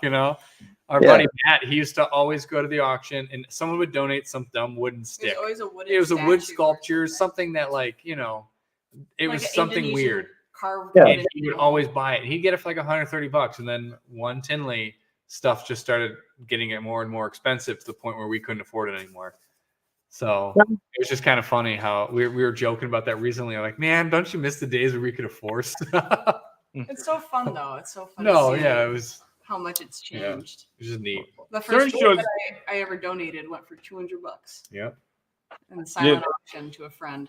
He ended up. There's certain shows you go to. Sometimes you can still get sometimes stuff still goes cheap. If it's like a smaller show and there's just not a lot of people at that auction. But yeah, the big ones are it's kind of tough. Yeah. But yeah, the art pieces. It's kind of like a tradition now that somebody wants that art piece that you're doing, and they all go for those are typically always in the top end of whatever's the highest bid item, in every auction. Yeah, some of them they're the highest bid are the highest selling ones. This one I think was even with the table. The table that sold, they sold for the same price, which was pretty cool. But some of them they do pretty good. It's just kind of funny how we're always like, okay, how do we one up it? And this one was like, the last year was our wedding there, so we wanted to do something, really big. So that's why we went and got the guitar. I thought that was a cool. I don't know. And I've always wanted to own a Gibson, so now I can say I owned a Gibson for less than a week. Yeah. Well, that's tight. So how do me? Usually, if I'm going to do anything for the auction, I think of it sometimes 2 days beforehand. Like you guys, essentially, with all the NARBCs, you guys are probably doing what, 8 donations a year right now for an item? Honestly, I haven't even thought of it. Give or take. How many NARBCs are there? How many? 2 Tinleys, 2 Texas, 2 St. Louis, 2 Schaumburgs. Isn't it 1 St. Louis and 1 Schaumburg? Is it 1 and 1 now? Oh yeah, July and Schaumburg, but I think St. Louis might still be twice. I could be wrong on that though. Yeah, give or take, something like that. 7 with Daytona. Right now. So this was actually the first Tinley that she hasn't painted at the show, and it was really nice. Yeah. Okay. You guys had the barbecue food stand too, so it's not like you weren't preoccupied with something back there. Luckily, that only lasted for about an hour and a half, so that flew by quick. It was very chaotic, hour and a half though. Yeah. And then we had a lot of angry people that were mad that it was over, and I'm like, I'm sorry, we just sold 3 briskets in an hour and a half. I don't know what to tell you. Yeah. So, were you actually selling briskets? We weren't selling them. We were giving them away with a donation. Oh, gotcha. Okay, that's okay. I see. So yes. We cooked. I cooked 2 briskets, and the funny thing was we had the idea to do it, and my buddy Danny was like, Chris is kind of lazy and forgetful sometimes, so I'm just going to start one in case he doesn't. So he had another one cooking at the same time, so we ended up having 3 briskets. So it ended up being 40 pounds of meat. Wow. Okay. So about 120 buns I think we went through. So. And then we took another bag and then put that one bag in the auction. And then Timberline, good old Todd, he bought that for $2,000 or something like that, $2,200. Yeah, he's amazing. And then gave it back to us to resell it. So we ended up selling one to one person. Then we ended up giving a bunch of them just to people that didn't get some. That missed out. So yeah. I didn't get to taste your sandwich, unfortunately. Winston was nice enough to buy me a sandwich because, like you said, it happened so fucking fast. I wanted to get one for Junior so he could do his food review with it, but moment lost. Well, I'm hoping to do it. We're hoping to do it again. We don't know how we're going to do it or if it'll be the same thing, but our idea, it was very successful. We brought it just for Schaumburg for us. Yep, we brought it for we've done it twice now where we brought it to shows. We brought it to Tinley for ourselves, and then we brought it to Schaumburg, and I was just giving them to friends. And then everyone's like, these are amazing. You should sell them. And I'm like, well, and then the reptile relief thing came about, and I was like, I got an idea. So we went and bought 2 briskets and cooked them and, you know, gave it a go. And it worked. It did pretty good. You know, I think the total of it raised like 3,700 roughly. Wow. So for 2 briskets or 3. So, you know. Yeah, that's impressive. That's good. Yeah. So we were real proud of that. You gonna scale up? If we do it again, we'd probably have to get at least 10 briskets. Phil Danny's briskets. Yeah. I'm gonna have to make a different tub of sous vide and cook everything in. So I don't know how I'm gonna do it yet, but I'll have to go big because it went so fast. We used a cooler for ours Yeah. because we didn't have enough space in our. I had to get a big cooler and then cut a lid and make it. You know, it was a process, but it worked. But now to do 10 of them, I don't know how I'm gonna do it. I'm never. What is flashing, bro? Light bulbs going out above my head. You know, just in time for Halloween. I thought that was intentional. I was like, is it a sheriff place again? No, I was gonna change it out before we started, but I couldn't find a ladder and it was acting right. But now it's acting wrong. I have the same problem. What can you do, bud? So you guys could scale up on the barbecue sandwich. I mean, if it went an hour and a half, put double down. You know, that'd be awesome. If you guys could keep going, escalate, and see how big it gets. Yeah, no, it's. I'm trying to think of how. I think the biggest thing was space behind the table, making it work and not getting in the way of things. But it worked, and I think we could probably more than double it. I think so. Because, like I said, we sold 40 pounds of brisket in an hour. So, and we would have sold a lot more if we had it. So, well, if you scale up, I'll help you serve food. You're gonna need a hairnet. No, I'm not gonna do that. Like several hairnets. I had one. I had a hairnet. Yeah, I saw that. Yeah, no, that was nice. It looked good. It gave the illusion of hair. It was actually a shower cap. I couldn't find a hairnet, but I found a shower cap, so that worked. I think it's the same thing, different label. Yeah. Yeah. Junior, you had your Vegas deal, man, where you raised some money too for USARC, right? Yeah. I auctioned off a snake and then I put like a caption in it kind of describing what it was. I put USARC benefit auction gamblers attic edition, and then I was like, whatever money's raised, I'm gonna gamble it in Las Vegas, but if I lose all of it, I gotta pay out of my own pocket whatever was raised. So if it went for like $5,000 and I gambled $5,000, I lost it, then I'd have to pay $5,000 of my own money. But I ended up winning $995. So it was $2,330 plus $995. So it was like $3,325. And I figured I was gonna win because I'm like, well, it's not my money, so I'll probably do okay playing blackjack now. So and yeah, it went okay. That's cool. I like that. Yeah, I would have lost everything, but hey, good for you. Almost. I was I had it at one point. Well, at one point I was ahead 1,300, and that was actually pretty quick. I'm like, wow, this is going pretty well. Maybe I could go higher. And then I was down to like, and that was like, well, I was plus 1,300, so it was like, you know, over $3,000. And then at one point, then I was down to like only like $1,100 or something. So then I split it and I put it all in on 2 hands. And she actually, my girlfriend, filmed part of it. And then, you know how they are casinos. They're like, you know, you can't film it. So we got some of it on film. But anyway, so the one hand lost, but then the other hand was a blackjack. And then I was like, that hand had 500 on it. So then I was down to 750. And then I somehow came back up after like another 3-4 hours. And it felt like work. And so then after that, like I was like, well, actually, the funny thing, I got back up to like 1,400. And I went down and I was like up exactly 995. And I was like, all right, that's it. I'm leaving now. And then we left. Yeah. I've never had enough money in life to gamble like that. You got to know when to hold them. Yeah. Well, we got to go to the Dave. So I've been to the casino actually a couple of times with Dave. He plays poker and he says he just sits there until he gets a really good hand. And he gets into a hand. And I don't know, Dave, you want to tell the story why you think you do well? Well, first off, I think the mustache used to help because that strikes you out. Because anybody who walks around with a mustache like that playing cards might actually be a pretty fucking big deal. So I think that psychs people out, but I just changed my game up a lot. You know, I come in very like cautious early on, play maybe 1-2 hands an hour, fold all the time like a wussy. But again, play good cards. People see me winning all the time, not losing. Then later, like a few hours in, I'll start being a little more aggressive. And a lot of people fold because they think I only play good cards. So it's a little bit, but I change it up a good bit in all honesty. And sometimes if I drink, I play completely different. Yeah. This feels like dead air stuff, man. I think we can do so much better than this right now. Dude, USARC poker night. You know how many USARC fights poker would be night. broken out? Well, you know what? I actually talked about that. You know, because we talked about Patreons like nonstop recently because I got a hard on for them. But I wanted to maybe host the game like Thursday night at Tinley, invite some of the big ball python guys out, have like something in there that like, you know, maybe do some custom chips that could get donated to USARC from the game.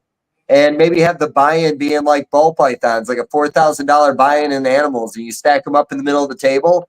But I thought it could be like a nice little event, do some filming at it, kind of like, you know, see what it turns into. But That'd be fun. I think that's a I good thought idea. it's a great time. Troy with Best Dressed Ball Pythons, I told him about it. He said he'd love to be the dealer for the games. So it ain't going to happen right away, but I would love to do some kind of event like early on with like 10 or 20 people. They have poker tables for sale at Costco. They're probably not that expensive because it's Costco. So Or what you do is you buy So we're it, going on Monday. you buy it, and then return it. yeah, So, you buy it, use it for the event, then return it. Like we They tried it didn't do it. out. We're not that They're one of impressed. those little rooms they have in the lower level. You can rent out one of those little rooms for the night and just have some food in there to turn into like a nice little hangout spot for a few people. yeah. Or find the hotel that everyone's staying at and have it there. Well, if we do it at Tinley, we all stay at the same place. Yeah. But Could happen. so, you know, you guys are not forced to keep on hanging out with us. I heard you yawn. If you want to leave, you can, but you're more than welcome to stay as No, long as you want. I just had a fish fry and a couple beers, so I'm pretty sleepy. I respect that. You guys want to tuck in? You guys can tuck in. Yeah. Nanners, you know. Hey, you should probably hold on to that and donate that. Yeah, maybe I'll have her draw it. She actually made me look somewhat nice this time. It's No, you look good. kind of sad. Yeah, I like that one. I like the ones you guys did for me riding the dolphins. I think Mickey bought that one. The Dolphins. Remember he's jet skiing with the Dolphins. It was at Daytona, the little brown paper bag. You just pretty. Oh, that was like That's fine. I don't remember everything I do for you either. Yeah, That was, That was their second Daytona. Man, that was a long time ago. it was a little bit ago. Yeah. But well, you guys can tuck in. Thank you for joining us for a little while. Thanks for having us. Have a good night. Love you guys. Stay out of trouble. Oh yeah. Peace. Later, buds. Happy anniversary. I think there's no they can hear you. They can hear you. It seemed like it seemed like you're done. Oh, you got one of her prints behind you. You got the Bolin's python. Yeah, I got the Bolins. I got one up on the wall. I got that one at the auction at the Pomona show. I think it only went for $200. It's just a frame print. She signed it. You know, $200 is in my price range. But yeah. So what? I mean, for you, Junior, what was your favorite thing ever donated at the auction? Because you know, I talked about it, man. Like between the lemon ghost that you bid it on, that got it up to almost 10,000, and the lemon frost leopard gecko. Lemon frost, yeah. Yeah, well, that was the you know that gene mutation that causes tumors. So I'm glad I didn't win that one. That close, buddy. You were that close. I know. So I don't know. I guess my favorite's like whatever raises the most money for USARC. The bike was cool. I don't know if that was the most. I don't think it was. I think they would have made a bigger deal if it was the most. I feel like they've had something that raised like 40 or 50K. Okay. So you don't think that $20,000 bike was the most that anything has ever gone for? I think it went for 26 because I think I bid 20 on it. I think it went for 25 or 26. Yeah. I personally don't ever remember anything over $20,000. I don't remember many things over $10,000. Yeah. Well, of course, the guitar they were talking about, the Gibson. Yeah, it went for 10, they said. What was that? They said it went for 10. Yeah, I think they said they went for 10, and I think on the low side, I think their stuff is like 5,000, but I know they've had a few items in the 7,000 range. I think maybe 8, maybe 9. That Gibson might have been their biggest. We should have asked them. Yeah, I know. I wanted to ask that, and that's because I was curious about that. Because I do remember the funny thing is, John Rice asked me, he goes, "Hey, if that Boland's goes auction," because I was there at Tinley, I was like, I didn't think it was gonna go for $7,000, and it went for $7,000. So that was a lucky guess. But I know that, yeah, that's what you're like. I've seen a lot of their stuff go for like 5, and then like you said, exactly the 7. And then I know the Gibson was 10. That might have been the most. And then I think the surfboard was like 7 or 9. Yeah.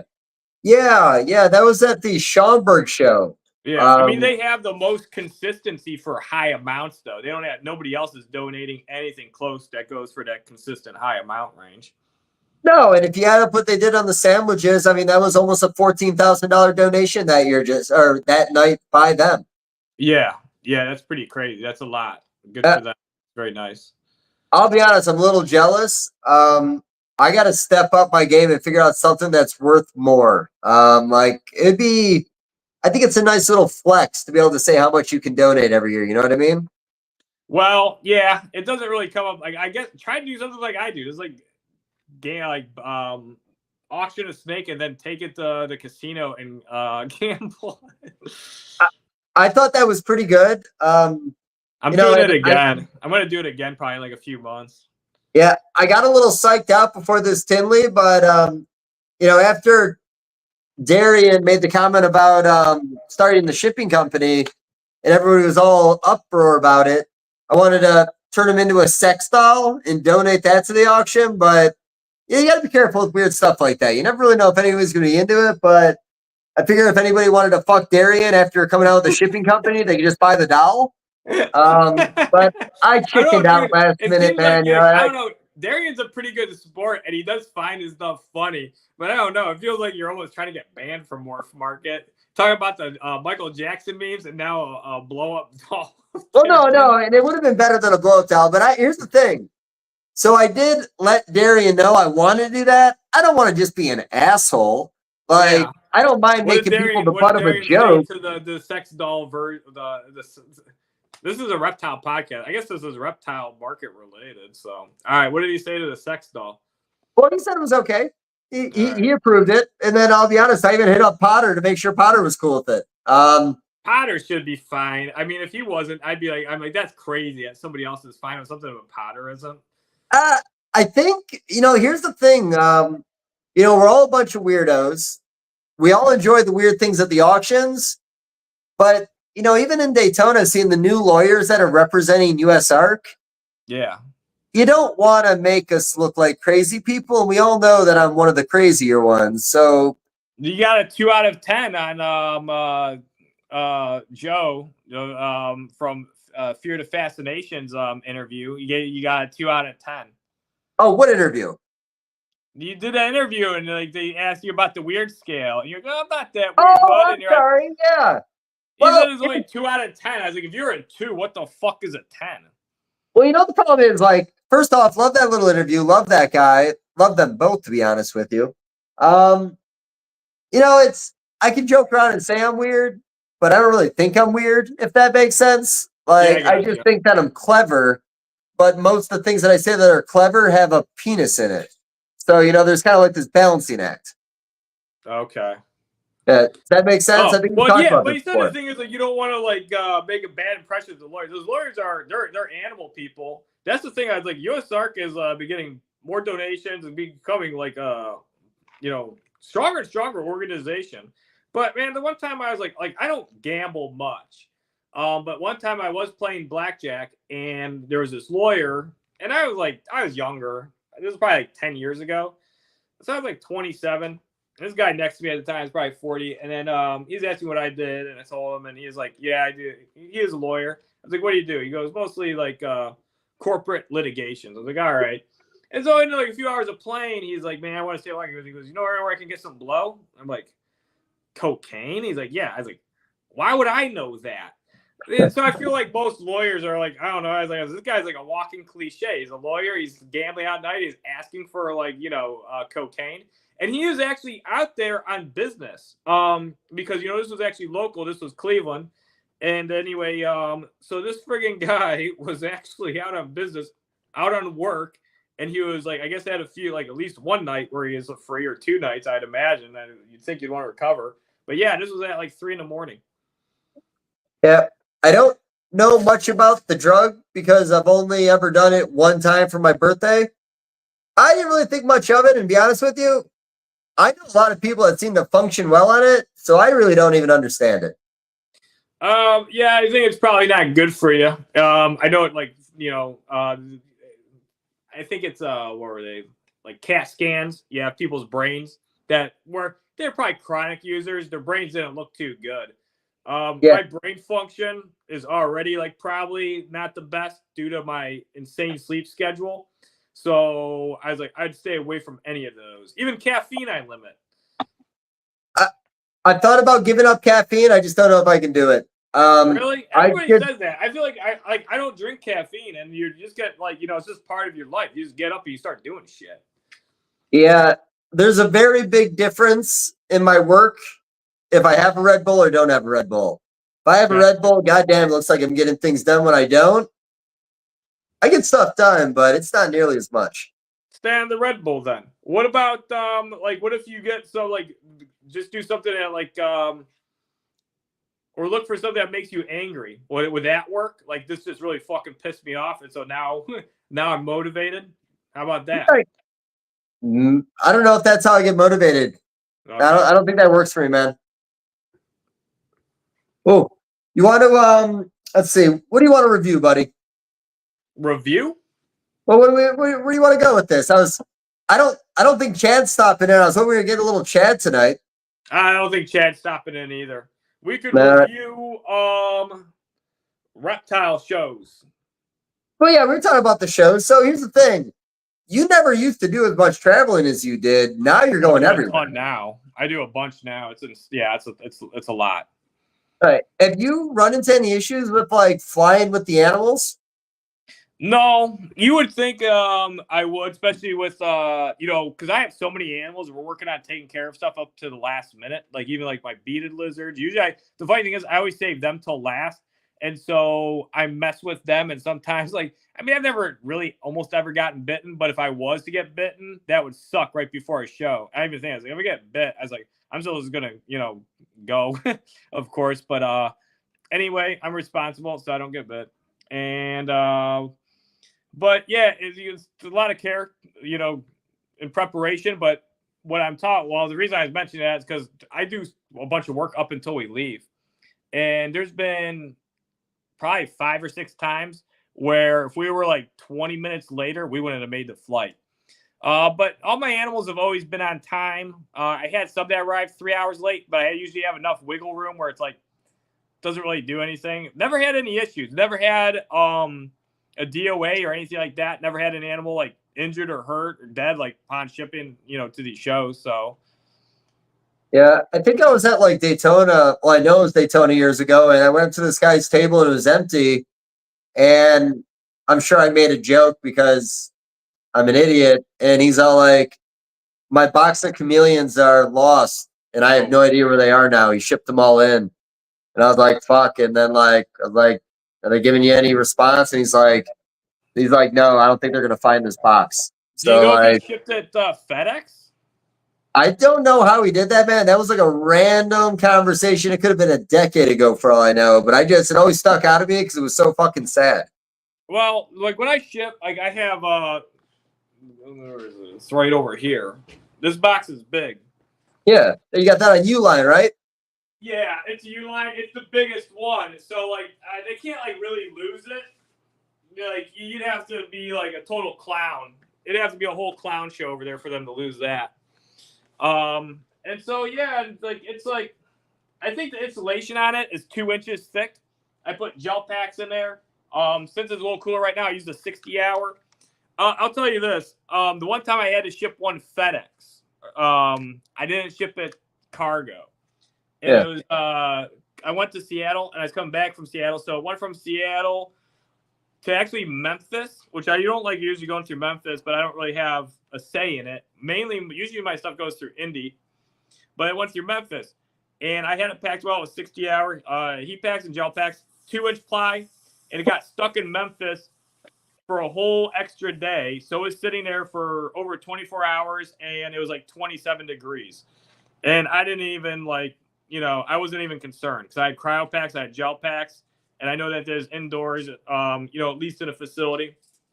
And the animals got there, finally, and everything was completely okay. They weren't even cold. I'd say the box is probably around like 70 degrees, maybe high 60s. But I'm shipping leopard geckos and hognose snakes. It depends on the species you're working with. Certain species are touchier.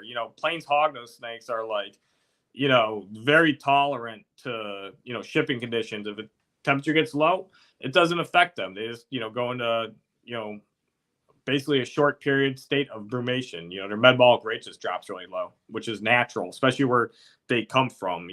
Where they come from, even when they're active, it could be, let's say, early spring and they're out 60s and sunny.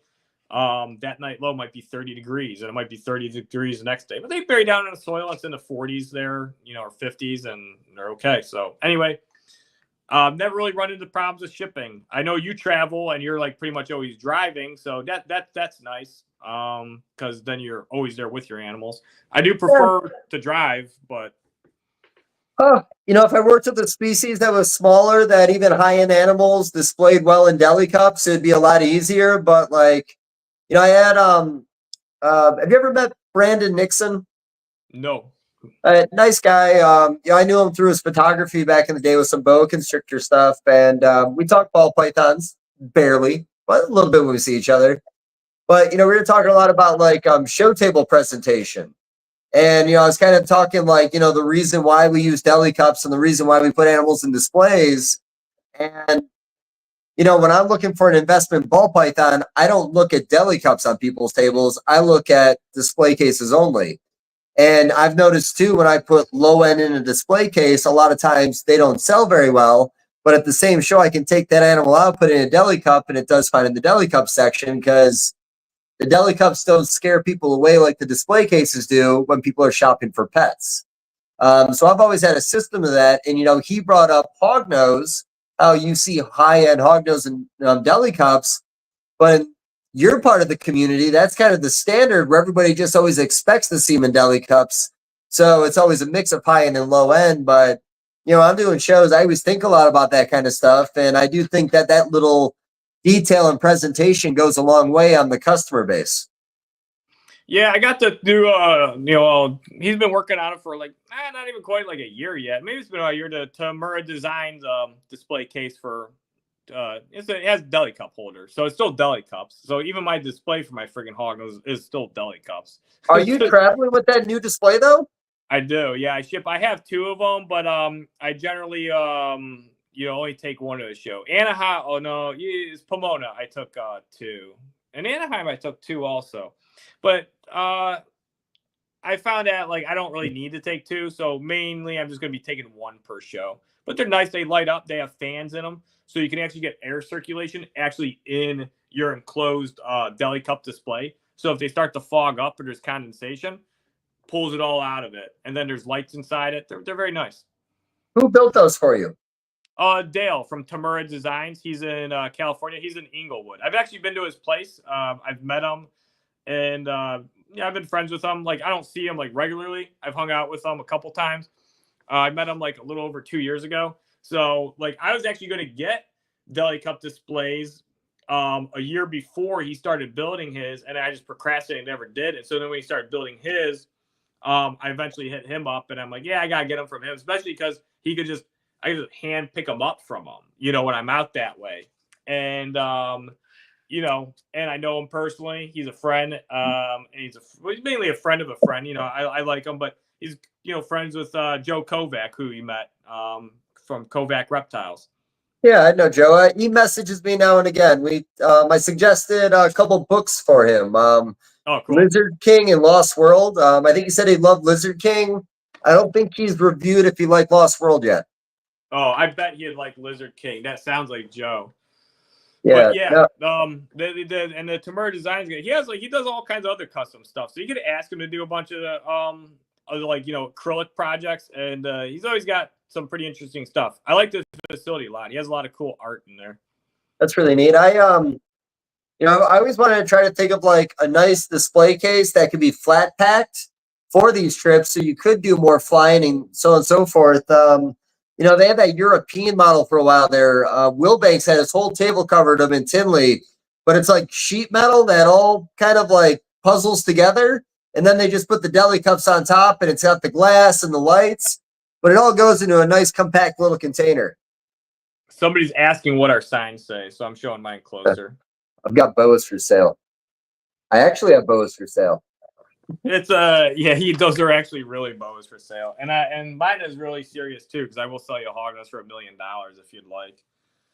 Okay, what's the most expensive hog nose you've ever heard on the market, or anybody ever paying for a single animal?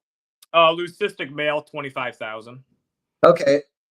And then wow. Somebody paid $20,000 for one of the first cinnamon males released. Super Arctic, super kind of sunburst, close to it was like 17,000. But if one individual leucistic male, 25,000. I'd probably make you do this every time, but how many times have I made you tell the story about the whole leucistic thing in Colorado with the zoo season and all the people who went to court over it? Yeah, only a couple times. You haven't asked me too much. The one problem is, like people with a reptile like hobby can be. It's just like it's really not just reptile people. It's just people in general when it comes to any hobby or aspect. They can be like, I'm not going to get the story exactly right. The original guy, Brooke. You don't say names. Well, it doesn't matter. I'm assuming that's his last name. But anyway, yeah, he was field collecting hognose in Colorado, and then getting some gravid females, letting him lay their eggs. And he said he was intentionally trying to find one to produce something unique or a morph. And anyway, one that they caught laid eggs among probably a few others, and one individual had a leucistic in the clutch. I think it was like 4 eggs. I might be wrong on that, and I think it was like 1 or 2 Lucies. Anyway, he kept into that mom and those babies, and he proceeded to propagate that project. And then he started eventually selling them like Casey Lazick got some, Barchek got some. And then at some point, I think it was in the early 2000s, because it was like, I don't know if it was in the same, here's the thing, it's different states, so different jurisdictions, but it was similar around the time where they did those stings actually in Ohio at the Armory. And they had people go undercover for a whole year before and set up even at these shows and act as if they were other, keepers and breeders, and then ask other breeders and keepers for like, hey, can you get me like a red-eared slider? It's kind of like entrapment, just like, can you get me a captive-born red-eared slider, as if this is like the most heinous crime, and the thing is, I'm not, trying to say that, it's okay to break the law or anything like that, but some of these things, it's like, it's like, say if you're an officer and you're like, well, I could do another side story, but I'll say that for later. Anyway, so it was around the time of that. And anyway, at some point, Fish and Wildlife out of Colorado knew that he was selling hognose snakes illegally, crossing, state lines. And for every state line it crossed, it was another felony. So it's one of those things where they tally up a bunch of things and they probably try to intimidate you. And they say, hey, we're going to take you to court and we're going to really fuck you up unless you plead or whatever. And I don't even know what the guy ended up doing. I don't know if he pleaded or took it to court. I think he pleaded, and he ended up getting like a year in jail. I heard he had other stuff though, like venomous snakes that he wasn't supposed to have. But anyhow, the one thing that made it a felony was these hognoses value, which is like, that should have never even been the case, because their value was predicated on them being a color mutation, not them as an individual hognose snake. If they were individual hognose snakes, they actually would have been really just under the line of what is actually a felony. But since the animals had this high, very insane value, since they were leucistics, it became better for fish and wildlife to make a big deal out of it. And that's the thing too. I've heard of like another side tangent. I've heard of actually pet stores in Colorado selling albino hognose. And they're like, yeah, full fish and wildlife days, they don't really care unless you piss them off or you get on their radar. But as long as you're, so it's like, well, that's like not how laws are supposed to work, you know. And it's like, well, that just proves like, you know, that they know it's not a big deal. They know these are captive born. So anyway, the whole him collecting the hognose and breeding them was legal. Once you're over a certain amount, though, you're not allowed to have that amount. Like in the state of Colorado, if you don't have a permit and you are just breeding the legally collected hognose, you're allowed to, I think, they have up to 12 or 14. I think you catch up to four a year, but you can't have more than like 12. So anyway, yeah, he got busted, and then, you know, Brian Barczyk got in a lot of trouble with it, you know, in the situation too. Casey Lazick just got his confiscated, but anyhow, a couple people got in a lot of trouble. They all got confiscated. They went to the I think the Kansas City Zoo. And, you know, originally we all heard the Denver Zoo, but that was just like, I guess, an assumption because it happened in Colorado. But here they went to the Kansas City Zoo. And then they were just kept in their back collection in a rack system for like a decade. And then they auctioned them off right back into the hobby that they had confiscated them from. Yeah, I thought that was one of my favorite parts, is that after they took them, they bred them, made more, and then I don't know, did you ever hear what they went at an auction? Were we even allowed to talk about that if you knew? Oh, well, yeah. I mean, it's like, that's like, you know, it's all legal. It's no problem. But it was Adam Sweetman who won them at that auction, and it was the group, like basically a whole group of them for $45,000. Did you know about that auction? Was it just kept secret? I don't know how it was advertised or how they talked about it, like, or, you know, how they got that. I probably would have went. I was fairly young at the time, and I'm not sure if I would have bid them up that high. I don't think I had the money at that time. That would have been like, man, how long ago was that? That was probably around 2009, 2010. You know, so yeah, it was a bit ago. It was like 14 years ago, maybe, right in that area. No. Yeah, it's funny because like two of the, like, what I think more well-known stories about bust and everything else is a leucistic hognose and the leucistic boa. The leucistic out of Brazil. Yeah, no, that was a pretty big deal. I remember reading a lot, and, you know, I was in the boa community, so of course it was something we were all paying attention to. But, you know, I do remember, like, you know, same thing in the hognose, like you said, those animals were confiscated from all the breeders that bought them.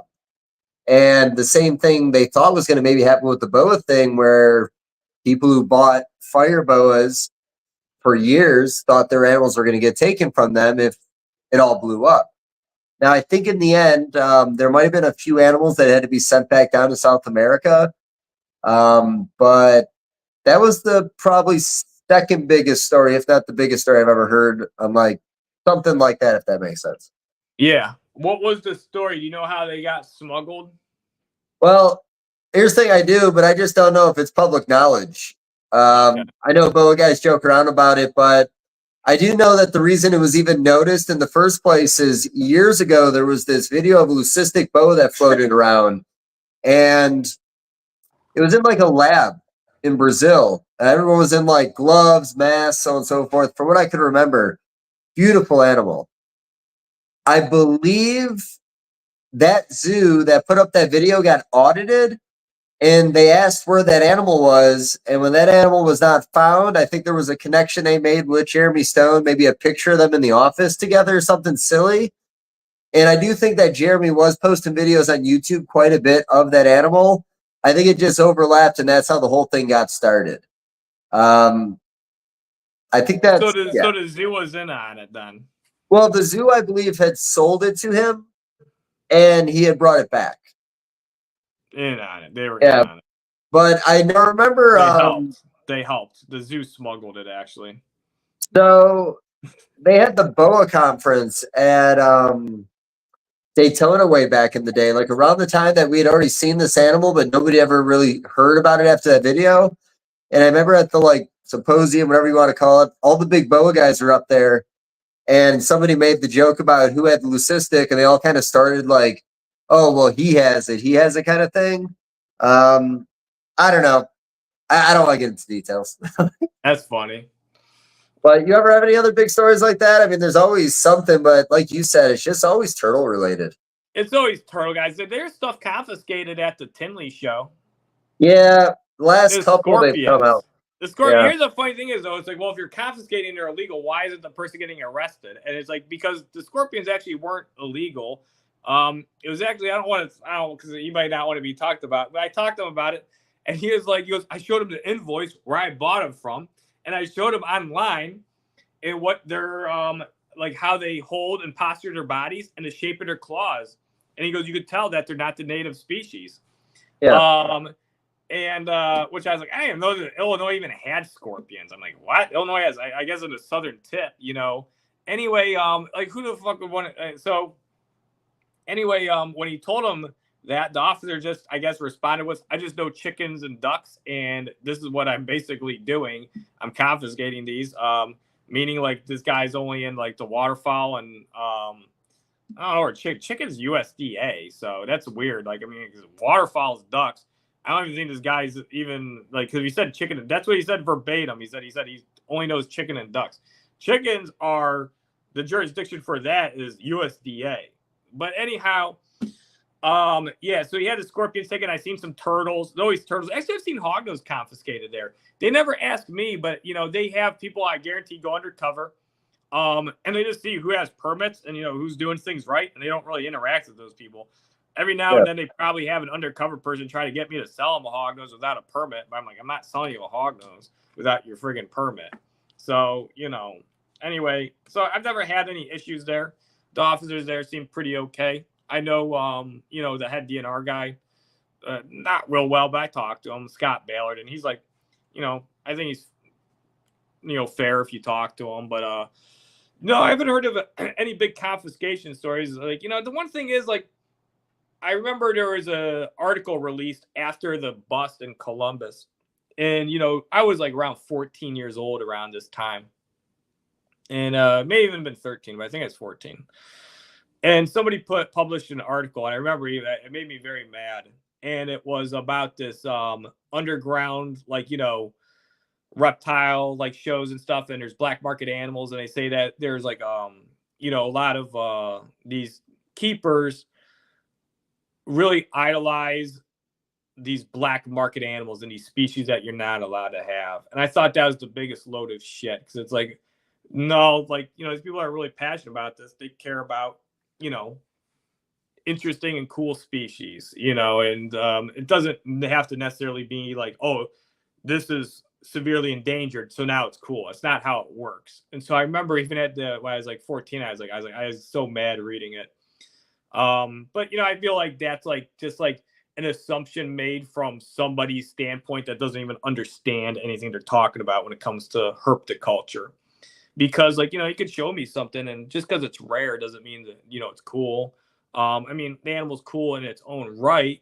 But I mean, as far as propagating it for, you know, the community, and I know there's always this talk too of like, you know, there's all these common species that are easy to care for and, you know, that are more prevalent. It's like, well, of course, that's what's most prevalent. You know, expert level stuff can't be prevalent. And there's a reason expert stuff is real niche stuff is very, you know, minute in the industry. So, you know, you kind of want animals like that, you know. Well, now I've kind of evolved the conversation into stuff that's, you know, what we work with a lot. That's easy to care for. Boas, ball pythons, hognose snakes, corn snakes, rat snakes, leopard geckos, bearded dragons. I had a conversation recently, and I think I meant to have it with you at some point. We might have already had it. But you know, maybe in 40, 50 years, we're not able to keep everything we keep today. Maybe there are some restrictions that keep us from doing certain things. If we got down to just colubrids, do you think native colubrid species would make it? Or do you think it would have to be non-native to still legally keep? Like if they were going to ban one, what do you think they'd ban? Well, they ban natives because, you know, That's it's like these, you know, these states, like it's insane. Like let's like look at like Iowa. Iowa is, nobody knows if you're allowed to keep plains hognose snakes there. From what I see, you are. Maybe not like technically on you know, paper, the legal aspect of it. This is an interesting one. If you message them, like you can get like you can legally own and have plains hognose snakes in Iowa if you have an educational permit. Now, I've heard in certain counties it's okay to have them, and certain other counties it's not. And if you ask like a DNR or Fish and Wildlife person out there, they don't even know. I do know they don't enforce it because nobody's ever been busted for it. You know, I don't sell to Iowa. You know, years ago, I probably accidentally sold some, but I don't like actively. If somebody's like, I'm from Iowa, I'm like, I don't mess with it, just because all it takes is one of them to want to make a big deal about it. Obviously, it's a legal specimen. Obviously, it's captive born. It has nothing to do. If you want, like, the reason these animals are critically endangered and damn near extirpated from certain states is because of land development and agriculture. And it's like, the funny thing is, like, you can label these species like critically endangered and have these programs for them, which is great. You know, they have some for plains hognose snakes. They have them for eastern indigo snakes. But if you're not doing anything to preserve and, more importantly, expand the habitat, they're always going to remain in limbo like that. And if anything, they're going to remain in limbo until something worse happens, and then it makes it even harder. But you're not expanding anything. You know, actually, that's one thing I wanted to eventually do with some of my money, was to actually buy property that has habitat for plains, not only just plains hognose snake, but because you need a, you know, diverse ecosystem of, like, you know, prairie voles, you know, pocket gophers, pocket mice, if that's, you know, depending what range you're in. You know, it needs to have lizard species there, amphibians. You know, there needs to be more than just, you know, there needs to be a lot of fauna there. Now, I've looked at certain areas where it's like you could buy like 50, 70 acres relatively cheap, and then eventually when I pass away, you just donate it. But the thing is, like, you know, land, I mean, I guess everything's going to die in a billion years. But meanwhile, we can just preserve things because we kind of like it. So how about that?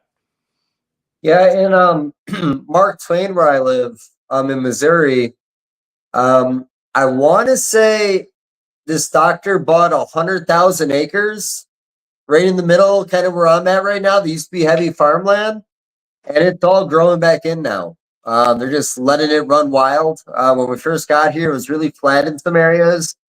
Now there's just a million trees. Like, it's crazy how fast it just like grows out, I guess. Stuff can, like my field and my back property, like when I bought it, I stopped mowing the majority of it. Now there's a lot more wildlife back there. I don't use pesticides or anything like that, or fertilizers. But yeah, then there's like let's say somebody's isolated portions of prairies that are like, you know, barely hanging on. They're just like, you know, minuscule in comparison to like how vast they used to be. They have to do controlled burns to maintain it, or else they do get like grown in. And in some cases, you do want the stuff to grow in. If it was woods at one point and it's all been cleared, you can, you know, let the woods, you know, come back. And, you know, there's one of the, I don't know, organization, the Nature Conservancy. That's all they do is they buy land, and it's sanctuaries. Some of it is public to access, and then there's sanctuary parts. It depends where you go. But yeah, it's just land bought for the whole purpose of preservation and, you know, nature. And so like you could donate to them and stuff. The one thing is, like, the Nature Conservancy is great. I don't like that they were on board in Florida, you know, with Fish and Wildlife, and trying to not impose, but they were agreeing with, you know, of course, legislation that was going towards limiting reptile ownership because of invasive species. I do like what that one, I don't know what his title was. I think he may have been like a legislator. But he made the statement when a few years ago when these, you know, those Lacey Act amendments were being like, you know, proposed. And he made this statement about like, you know, you left the door open at the barn or something like that. And he's like, oh, the barn's like completely collapsed. It's like there's nothing because like, you know, of all the species, like they don't want to become invasive. It's like there isn't anything else being imported that can be potentially invasive. Like it's already there. Yeah. So our buddy Eric, I think it might have been the last couple of years. I think it was like a little town hall meeting, and I think it was about controlled burns. It might have been a Zoom call, but everyone was talking like all the things they were concerned about, bird migration, this, that, the other thing, and he brought up reptile migration. Because you know I've been to spots herping, especially in Missouri, where they do those controlled burns, and like you'll find box turtles with their shell just torched. The animal's alive, but you know you could tell they were in the middle of it. And he said when he brought it up, in that like they had never even considered that before, like never even crossed their mind about reptile or amphibian migration. Yeah, no, that's the thing. I mean, reptiles and amphibians get overlooked a lot. I mean, they're obviously a very important part of any like ecosystem, you know. So obviously that's our forte. You know, there's many other species like rodent species are insanely important, but you know, our whole thing is reptiles and amphibians, of course. But yeah, it's interesting how the world's unfolded. No, and you know we'll wrap it up, but you know this got brought up when we talked to Clint, and you know Clint was very on board, and he has already known about some people buying up land for that reason. You know I think it's a very unique thing. Be nice to pursue it in a way, to find some kind of way to raise just a little bit every year for just something like that, you know? Yeah. Let's say I asked them if what like their like they like he said they hadn't formulated like a whole program for that yet, but I didn't really pitch the idea or anything. I was kind of like, well, what about the Nature Conservancy? If you could work hand in hand, maybe like they're a really huge organization. They're like, I've actually been to their plots of lands. Like I've actually herped on Nature Conservancy, land, and it's like some of the places are massive. They do a good job, and you know, I was in Cheyenne grasslands, and fuck, man, I don't want to exaggerate. I think they have like 400 acres, and then another sub area that's like close by that's 70 acres, and that's all natural grasslands that's never been cultivated. There's never been agriculture there, and they have it all over. They're like, you can find a bunch of areas. And you know who actually does a lot for you wouldn't believe it. Actually, what it's a lot of the money goes for conservation or conservancy is just any money that goes towards waterfowl and ducks. And if you go to a lot of these areas where there's a lot of waterfowl, there's a lot of marshland, and it's really rich with, especially near these prairies and stuff. It's probably some of the best habitats that are there. And the reason it's preserved there is for duck hunters. And essentially, waterfowl money, since it's a multi-billion-dollar business, keeps a lot of these areas safe. So a lot of times, like if I ever find good areas to herp in the plains, a lot of times they're neither Nature Conservancy. There's some like other public lands, and there's private stuff where you gotta have to ask permission. Or it's areas where there's a lot of like conservation there for waterfowl, and they have open seasons for hunting. So hunters actually do a lot for conservation because they need to have species to hunt. So they have to preserve really good habitat. So let's say if duck hunting got even more popular and there's hundreds of billions of dollars, or there's not even that, there's billions. There's nowhere near hundreds of billions. But let's say it like tripled. They would make more conservation areas, and there'd be more money going into it, and they'd have a lot more preserved wetlands. And there's a good amount. It depends where you look. Some of these areas, there's actually an insane amount. Interesting. All right, buddy, wrap it up. You guys gotta go have dinner, right? Yeah, we're gonna go out. We're probably gonna go to Target. We're gonna get stuff for the show tomorrow. Yeah, we'll probably get something to eat. All right. Well, it's always fun, man. Yeah. Get with me in a couple of weeks. Maybe do this again. Yeah, it's gonna be 2 more weeks. I think I might be out of town again, so I might have to do this whole friggin' computer. All right. Well, let me know what you're thinking. Maybe we'll come on and do another one. All right. Yeah, let's do this again in a couple of weeks. All right. Well, peace out. Later, Dave. It's been fun. thanks for joining and helping with this whole podcast and making it fun, dude. Always fun, man. All right. Thanks, everybody. See you, Dave. That's Dave Later, from bud. Custom Scales. Everybody, you should follow Dave. Also, I'm going to remove him because Dave looks like he's waiting for me to exit out. All right, so that's the end of the live. Anyways, a great podcast. Thanks for everybody that tuned in to listen. Thanks to everybody too that came on, Mickey, Adeline, Chris, Dave, and see everybody again in 2 weeks. Bye.